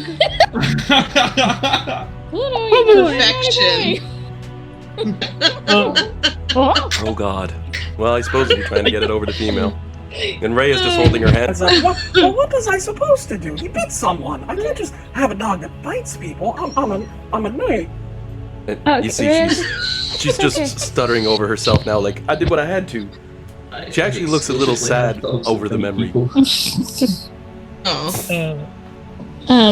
All right, so What Rhea's not telling you is that it was a hellhound. what I definitely want to do is I definitely want to question this thing, but also I think that we should prioritize finding the egg. Oh, Jade, would you be so kind to fetch us an egg? So I don't suppose anyone has Spare the Dying, because it's unconscious but probably still bleeding. I do. Oh, that'd be perfect. I will actually, reluctantly stabilize him. don't even Thank you. Since Jade decided to not kill it, the damage he did would reduce it to 0 and stabilize it. That's how it works. You decided to do a non-lethal strike. You can only do it with melee attacks, though. Magic kills. Magic is fatal. But there's a rule that says you can choose to do non-lethal. Especially if you smite. Especially if you smite. My God. Poor NPC. So, taking the time and lashing the poor thing up, a whole monster is going to be wearing off by now, so I'm going to remove that. He's just conscious instead. Take about 5-10 minutes to get him really tied up. During that time, Jade gonna explore the mountain, and as you can see, I've left this one open. It doesn't have my usual drawings for light, because this is mostly background. Down yonder. I just wanted to clarify, since Flex is not really good at looking for stuff, she's gonna just hold her sword to its throat and just wait for it to wake up while everyone does their thing. So that's where I'm going to be for the next, whatever time this takes. It takes about an hour or two, and that's what the book says, for someone to wake up after being stabilized at 0, essentially. So, that gives plenty of time for you all to have a nice wander on top. While Jade is searching... Yeah, the tornado has stopped. You see the clear, golden sky of Avernus stretched out and around.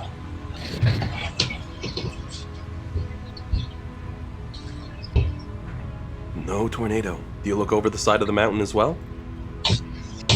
Sure.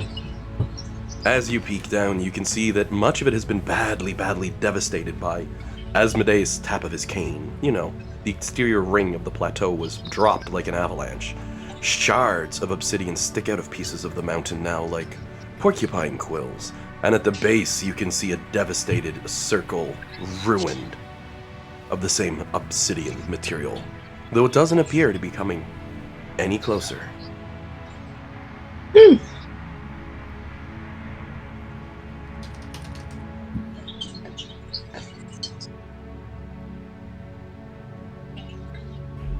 And for that, I'm going to need song number 148.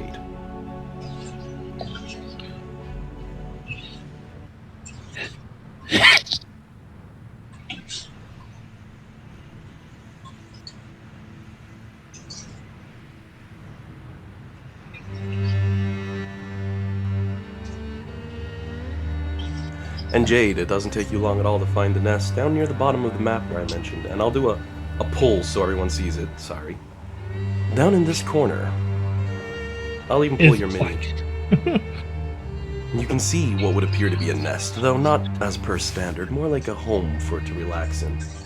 And true to its name, you find in there a large golden egg, considerably larger than what the Sphinx could lay, but covered in ancient runes and magic. It radiates with an unnatural scope of energy, but it's now yours.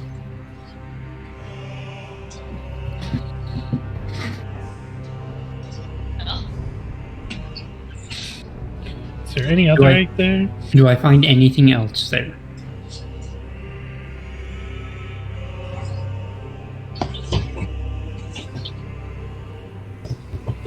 Unfortunately, no prizes beyond the golden egg.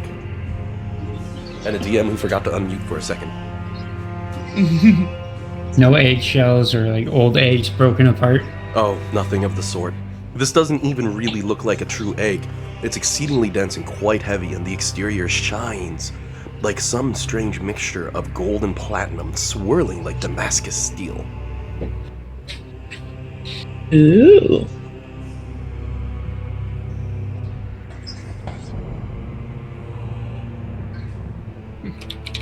In other words, the DM has made it so we can't screw Bell again. Hey, first time Bell was like, they ain't coming back. I'll just send him after that. And you came back with a different Lich Skull, and he's like, they came back and they're smart? Damn it. So, why are you all looking for a Sphinx egg in the first place? Well, Wizard Boy, you're new here. Who are you? Sorry, of course, I'm Isaac Blackdell. Well, once upon a time I studied under Master Nimbar there. I came here seeking what I presume to be you lot. You are the group that's been fighting their way through Avernus, are you not? Yeah. Oh, we're pretty cool. We do a lot of cool stuff, you know, fight monsters. We're pretty cool. I'm part of the team now. What's up? Rhea leans in, puts an arm around Bellamy's shoulders, you know, like, yeah. Reinforces it, you know. I've come to you my aid. Well, I'm a capable wizard, and I was hoping that you would allow me to accompany you on this journey. It's a pretty rigorous joining process. Rhea's nodding.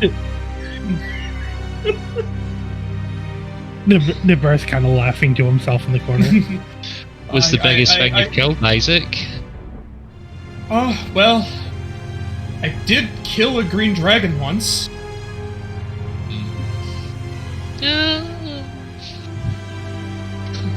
How old was it? It was an adult. It was a, good size. I'm not an expert particularly on, so I couldn't give you an exact age, but it certainly was fearsome enough. Tried to negotiate first, but as it turns out, selfish creatures. And how's your studying coming along, boy? Oh, Master, I've done it. I mean, not all of it, but I've achieved it. I've managed to build a small list of spells, actual usable chronomancy. Really interesting. Yes, While the team is acclimating to their new member, and Flux has probably got a smirk on her face as everyone's teasing the new guy, because it's, Meanwhile, Bellamy's probably thinking, it's not me anymore. Flux, give me that good old perception check.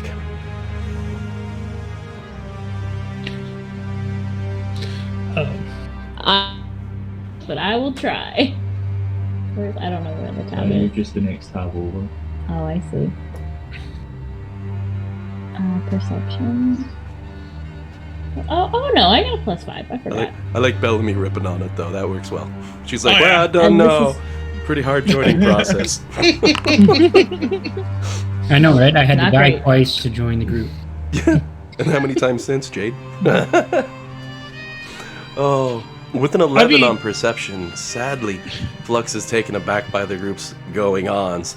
And it's when you look back down and you see a pair of shining blue eyes striking against your own as the Sphinx, the Andro Sphinx, is awake. And he slams one foot down in that instant. How long has it been since... With the joking, the laughing, the 15-20 minutes of searching, about an hour.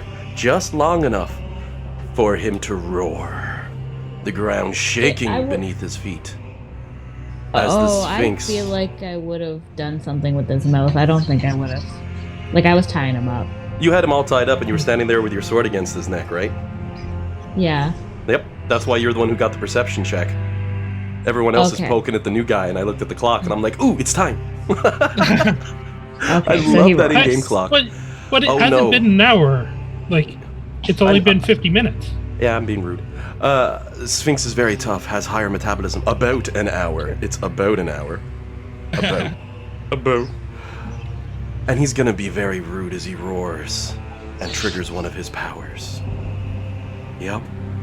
One of the lair actions that he had held gets triggered as he screams, "I'll take you all with me!" As a blinding flash of light erupts out. Not a spell, unfortunately, so it's not one that Nimbar can block.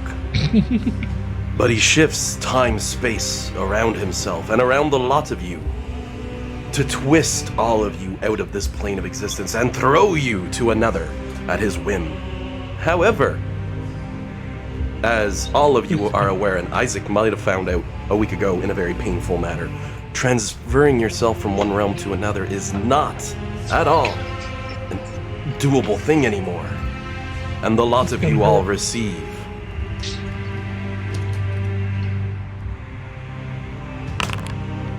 77 points of damage each. As you are thrown against the barrier between worlds. The same one that Bellamy slammed that monster against until it died. You all feel it one good, strong, hard time as you are torn from this plane of existence through the aether. And as it happens, my spell-casting friends, those of you with access to spells, roll me an Arcana check on your intelligence. Okay, first, is this before or after we take the damage? You want the Arcana check? It's all happening at the same time. So technically, before and after, it's sort of your knowledge of what you gain from this experience. Because I think for 77 damage, I'm gonna do this. Hold on now. I don't feel like taking 77 points of damage. I'll lose a couple spells for a few days.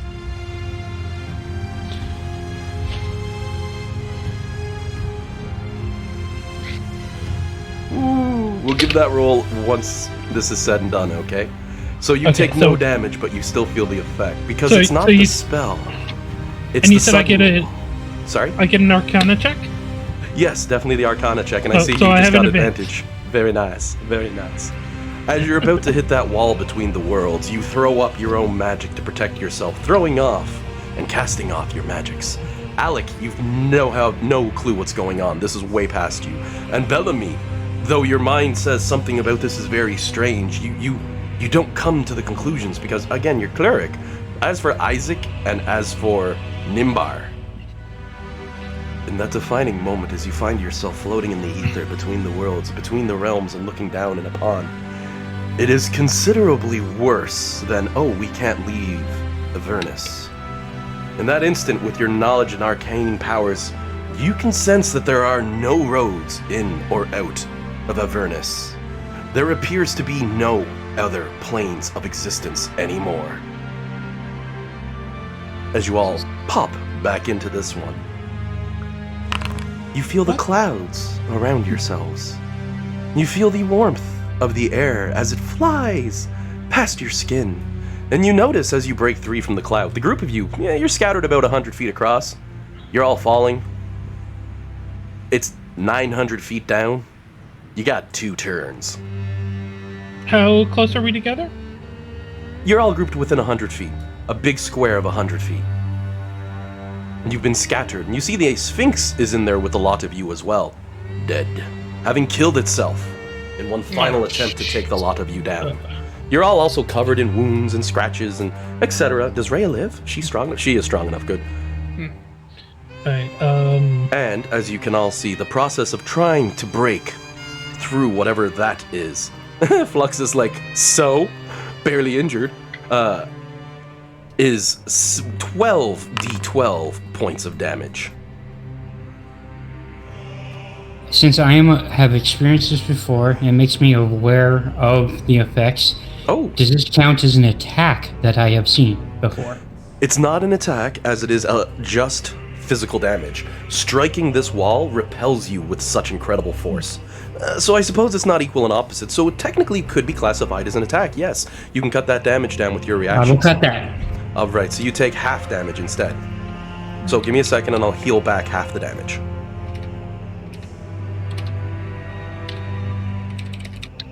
There you go.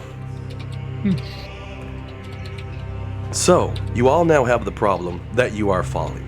And Nimbar, most of your spells, 100 feet range isn't that bad. Same for yourself, Isaac. But Isaac doesn't have much spells prepared. And I'm not sure about the staff that you have if it has, like, Featherfall or something. But, with the tornado gone and you all in free fall, Nimbar, give me a roll to see how close to the middle you are. Give me a roll on a D100. 1, you're in one corner. 100, you're in the other. Roll a 50, you're dead center. 20, you're 20 feet away from the top left corner of the square. Okay. It gets a little tricky at that point to do the math, but... So, as a reaction to this, first I'd like to cast Featherfall on to whoever is the furthest away within 60 feet. And how close am I to the next closest person to me?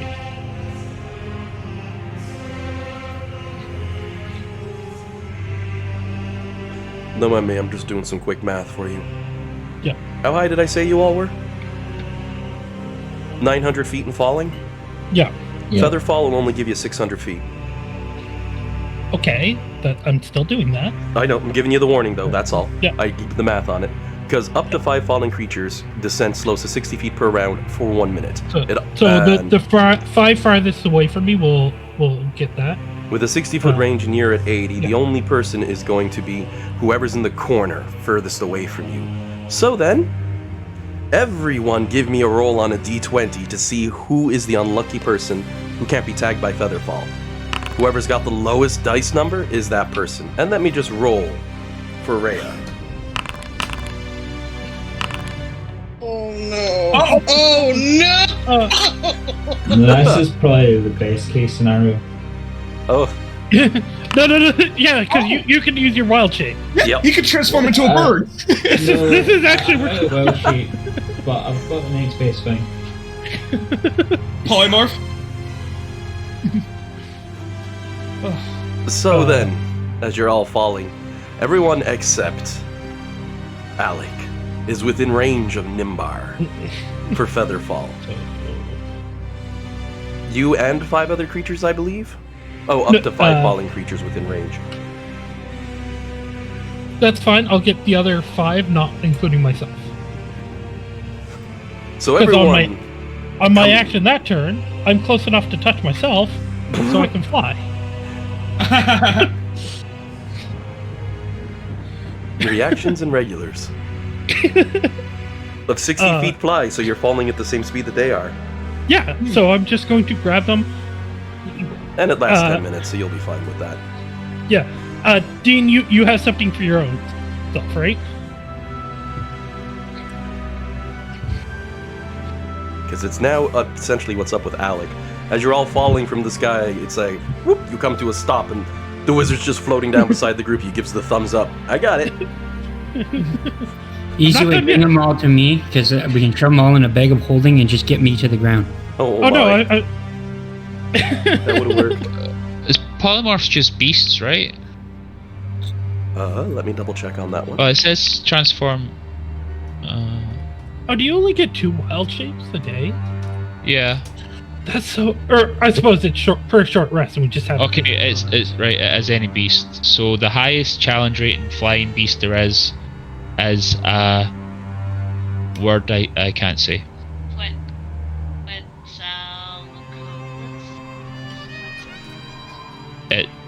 I'll display it. Oh, Quetzalcoatlus. If I can. Oh, that's the picture, not the display. The Quetz. Okay. Right, it's a huge beast, so I need to spend a higher level spell slot than I want. In Ark, you can tame Quetz, and you come up to like their shin, and they can put a saddle on their back and put stuff on them. It's awesome. That's cool. the only reason I know the Quetzalcoatlus. They're huge. we're all now falling slowly. So I'm going to fly around and kind of drag them all together. So that way we're all within 10 feet of each other. Except Alec, who's going 20 feet faster than a lot of you, like, ha ha! Well, no, I'm going to motion for him to come over to us.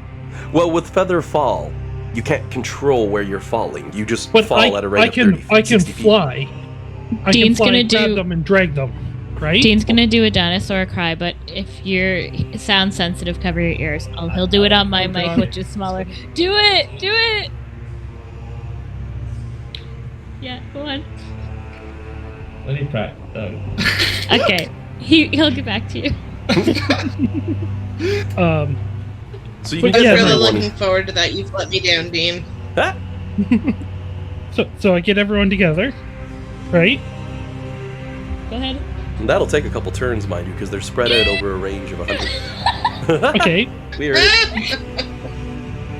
Love it. Oh, I missed it. did Can it. you do it again? I did it on my mic, so it wasn't as loud. I'm gonna need you to repeat that. I missed it. Is that Aw. fucking sorry? This is ridiculous. Please do it one more time. Please. Welcome to DM. There we I go. love it. That's a point of inspiration for Dean.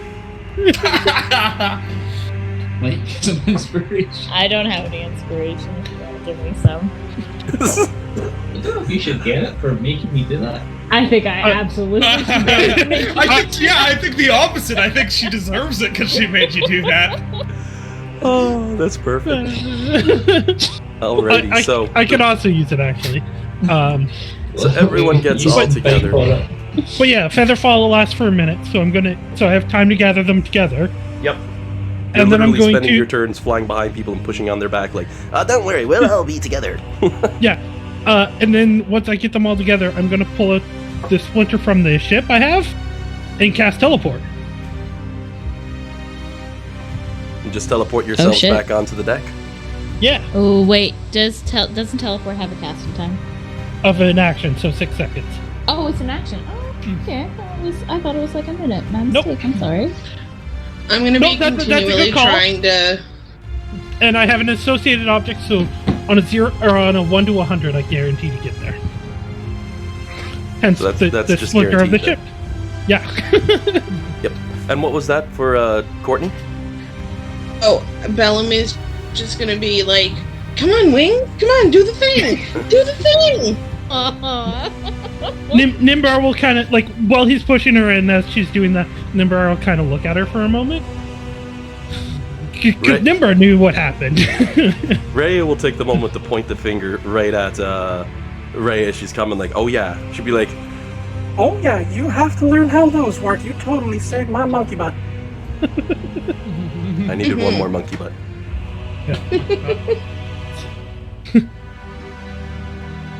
So yeah. We get everyone safely to the ship. As you poof and teleport and bam, land on the back of the ship.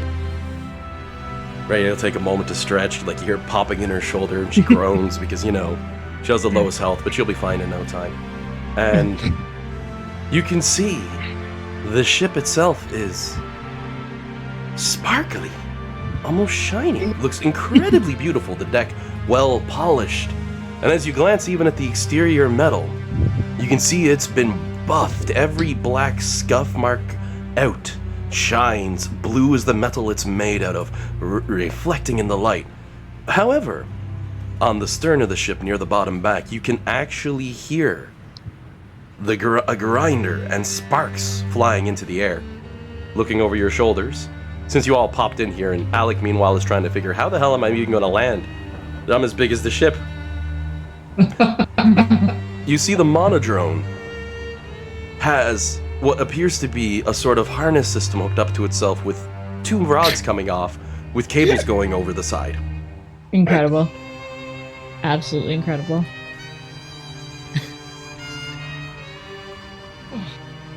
Where are those cute little Kenkos? Where are you? Brilliant save, Master Nimbar. And you see the 2 Kenkus running up from below deck.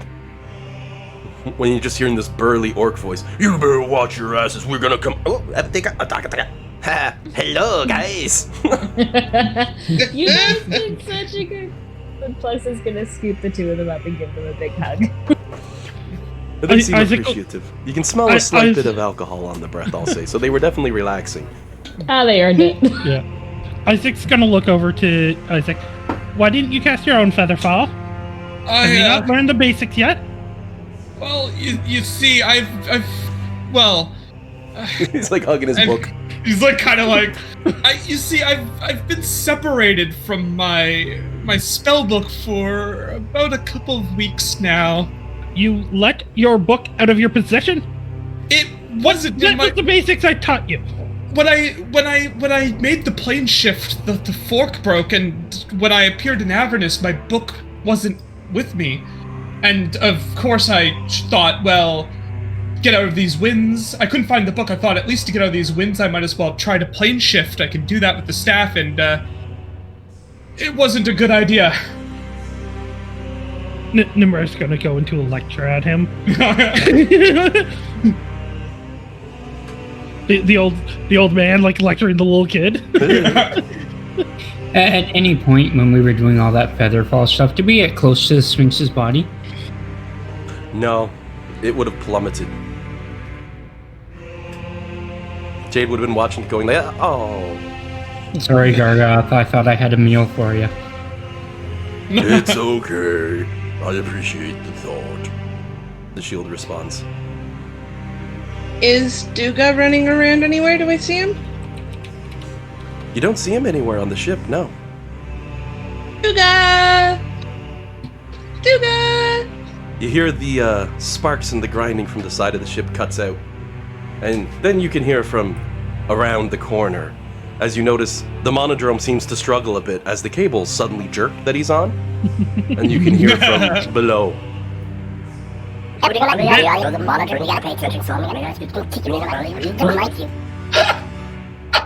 Wow! Incredible! I'll hear that out of my nightmares tonight. And you see little Duga suddenly climbing up the cables. He has a harness system on, and he's got a big pair of goggles, and he has an angle grinder in one hand. And he's covered in like black soot on half of his body from grinding across the body of the ship. As he comes up, you see he flips the angle grinder around and whams the little monodrone on top of the head. And it just lays into him immediately.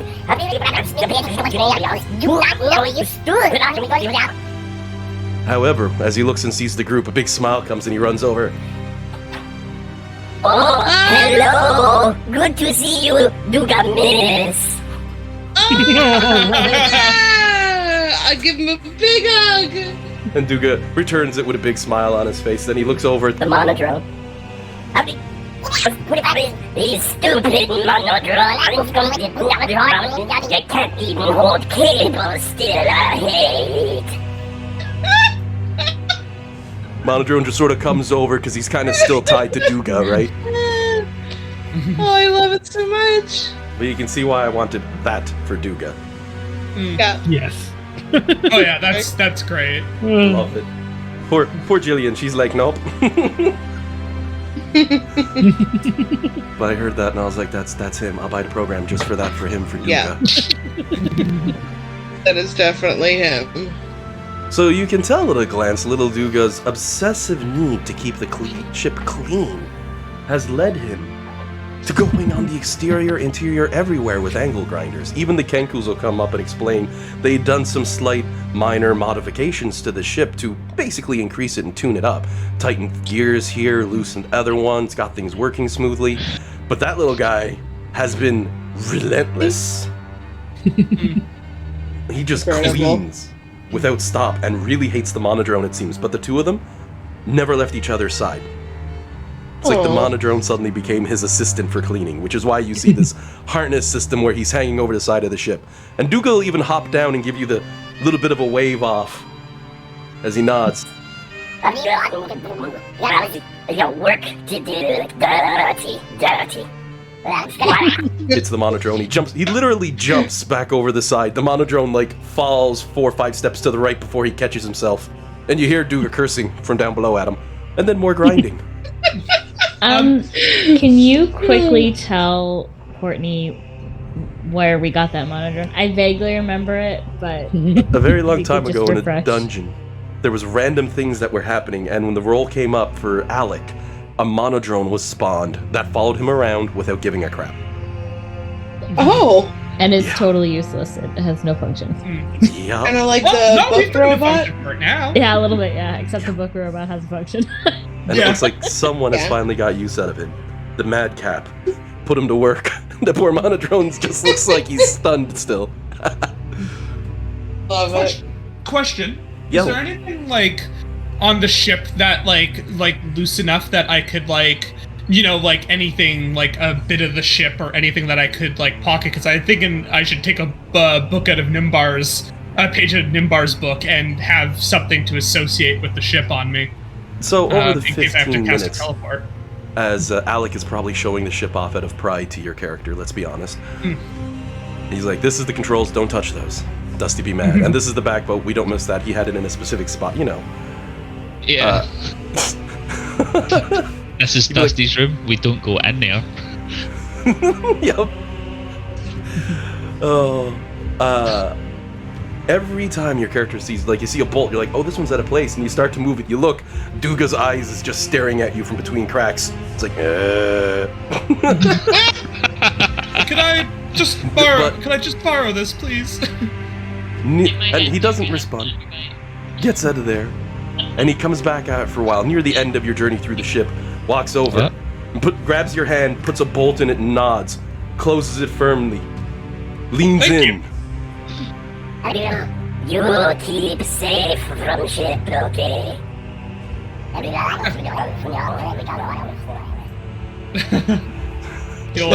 He walks away. Jillian just visibly shuddered when she heard the voice again. Sorry, Jillian. It's hilarious. That's great though. That's such a great like voice in that. Okay, since this is bothering Jillian and Dean is getting a kick out of it, we won't have Dean for a while, guys. He's going to be in the hospital. If it does, on the plus side, I'll only use it intermittently, so it shouldn't bug you too much there, Jillian. But if it does get too much, by all means, feel free to contact me. Let me know.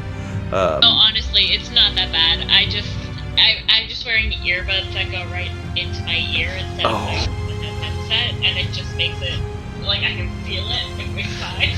It's like he's inside your head at that point. Yeah. That's a little over. I can understand. I did it once with the switch off in earbuds with one of those voices. I think it was Duga's actually, and I was like, oh god. Yeah, no, it honestly doesn't bother me. It's just unpleasant. Oh, perfect. Because yeah, that's the one for him. So you're all back on your ship. You have with you the Golden Sphinx egg to take back to Bell, but all of Avernus sits beneath your character's feet. And you also have your new guy, and the 13th of Uktar did mark essentially the end of peaceful times, and by the 14th you were asked to come pick up Crickenbolt. He can be picked up now at any point. The partying would have just come to an end. There's also Mad Maggie, who I believe Bellamy wanted to visit once she heard that she gave predictions of the future. There's also the Wandering Emporium, where a whole bunch of random crap awaits. But most importantly and most interestingly comes the newfound knowledge that Avernus appears to be the only plane of existence at this time. Whatever the hell that means. How the hell? Explains why things can't teleport in and out of this plane. There's no other place for them to be sent. Yeah. I think like basically I made it like just in time. And as you're flying on your ship, you'll notice once again. Oh, I'm sorry. You'll notice once again as you're flying on your ship towards whichever destination you might choose that the river Styx. The banks have receded even farther, and it is so much smaller than it once was. Oh. Maybe find out more on the next episode of this Conqueror of Avernus. I don't know, though. It'll be hard to top today's episode. I pulled out Asmodeus, for God's sakes. Whoever shows up next week, you'll be like, yeah, we've seen better. we had an epic climb, met Asmodeus, fell really, really far. Yeah, we had an eventful day. Yeah. I'm starting to think I need to keep track of how many times Nimbar has saved us with like a high level spell. Oh yeah. Oh yeah. So handy. Well, you say that, but technically you've saved Rhea and Bellamy, because if Flux had hit the ground, full on max damage, she'd have to apologize for hurting the ground. Sorry, but 122 health, even then, you're like, thud. Oh, I took 20d6 damage. Let's just see. This is what max. the wizard just protected you all from being hit by. About 57 points each. I would have died. 100. Yeah, that would have killed me. After I took 77. It would have been a few bits for everybody. Rhea be down, Bellamy be down. Jade would survive thanks to his magical capacity, but the rest of you would be okay. Yeah. Nimbar would have lost another spell. Yep, and you would have lost more power-ups and then respawns and all that. Oh yeah, wizards are fun. Especially it's like, and I throw you all off the top of the mountain. The two spellcasters popping their knuckles. We were waiting for this. Druid's like, I got my own solution. And Bellamy's like, I have solutions, but they got this, so I'm just gonna not waste my spells. Yeah. My crazy Hail Mary was that I was gonna throw my sword and like try to surf it. You would have just, if you did that. Aren't you attuned to that teleporting sword, so you could have thrown that last second and teleported to it, ending the fall?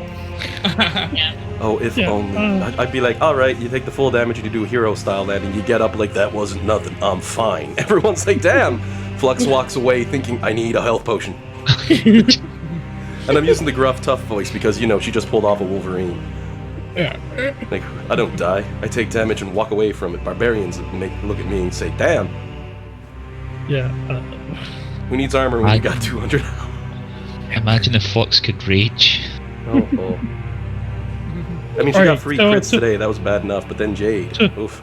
So Flux is going to take one level of Barbarian. I'm kidding. Oh, jeez. Do they still have that Barbarian class that lets other party members rage, or was that 3-5 only? Oh god, I hope that was 3-5. What? There was a class in 3-5. I don't know if they transferred it over, but when you raged, you can let your party rage. Yeah, that's what That is so Bellamy cool. on a rage. Sounds like 3-5 shenanigans. Yeah. Whenever, Courtney, whenever you've got a bit of a reputation in my games, whenever you go and do something crazy or do something standoffish, you roll a 20 usually. Mm-hmm. I've seen it happen a few times, and I've been leaning back, and you're saying, I'm gonna do this crazy thing, and I'm like, please God, let it be a save so I can at least roll. If it's, I'm attack this guy, out comes a 20. You pull 90 radiant damage because that's its weakness. Congratulations. Like, there's a quick example. Yeah. So, you know. Yeah. The crazy high roll when sometimes the crazy shit pays off. Oh, it's awesome. It makes for the best gameplay. Because everyone has a moment of, sweet, this changes everything. But, oh, I'm starting to go off topic now. I think I need to get another new coffee. Alrighty, everyone. Any questions before we cut for the week? No, that was fun. Yeah, that was fun. And we have a session next week because we have 2 people away, right? Yeah, the 28th and the 4th, we most likely won't have any game time. Next game will most likely be the 11th for what we're playing. Yeah, unless something unless COVID happens and we can't gather. Because that is possible. But I think we're good at the moment. Oh, you mean you two? Yes, that is possible. Actually, it's looking like they're lightning restrictions now, so fingers crossed we don't get hit with they're lightning restrictions, so we should be good. Like, so the in-person event should happen. But it is fair to say within a couple weeks.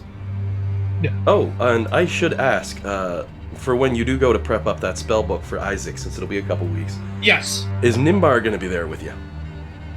Because likely, Nimbar's all, oh, look at the magic. Are you going to be going through your spell book with him? Yeah, likely.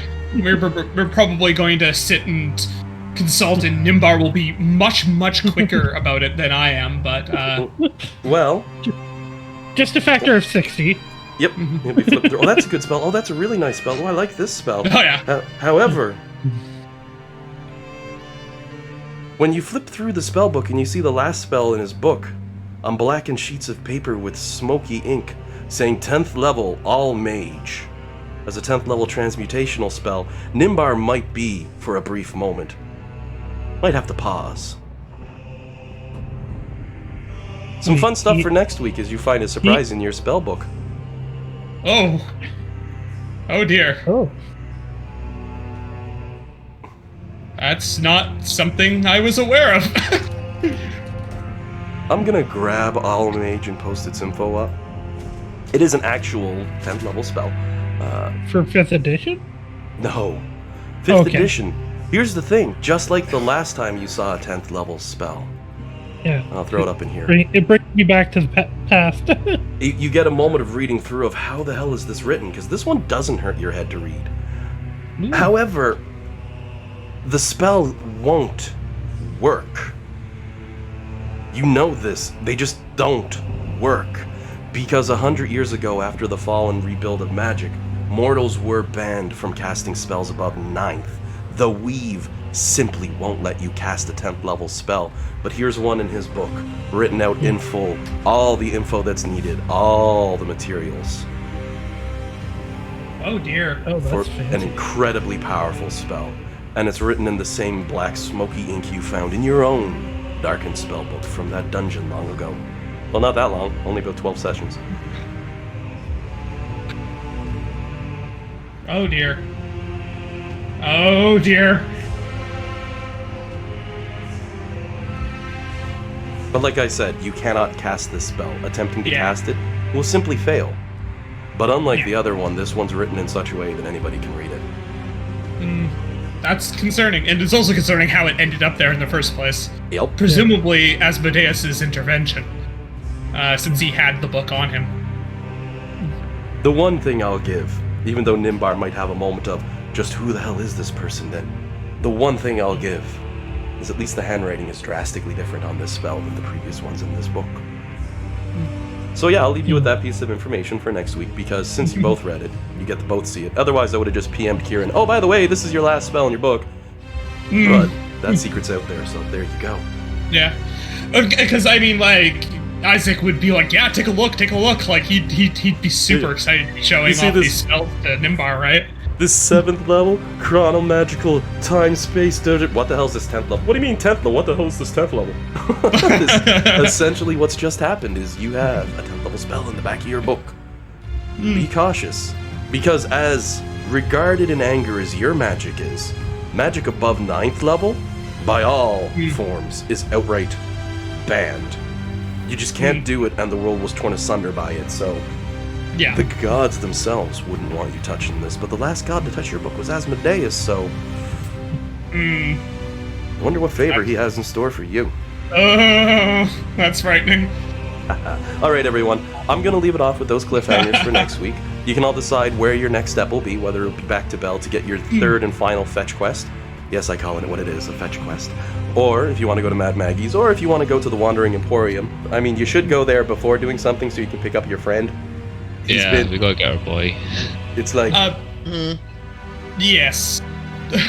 Oh, I'm gonna turn off the game cloud. Meanwhile... I found like, it.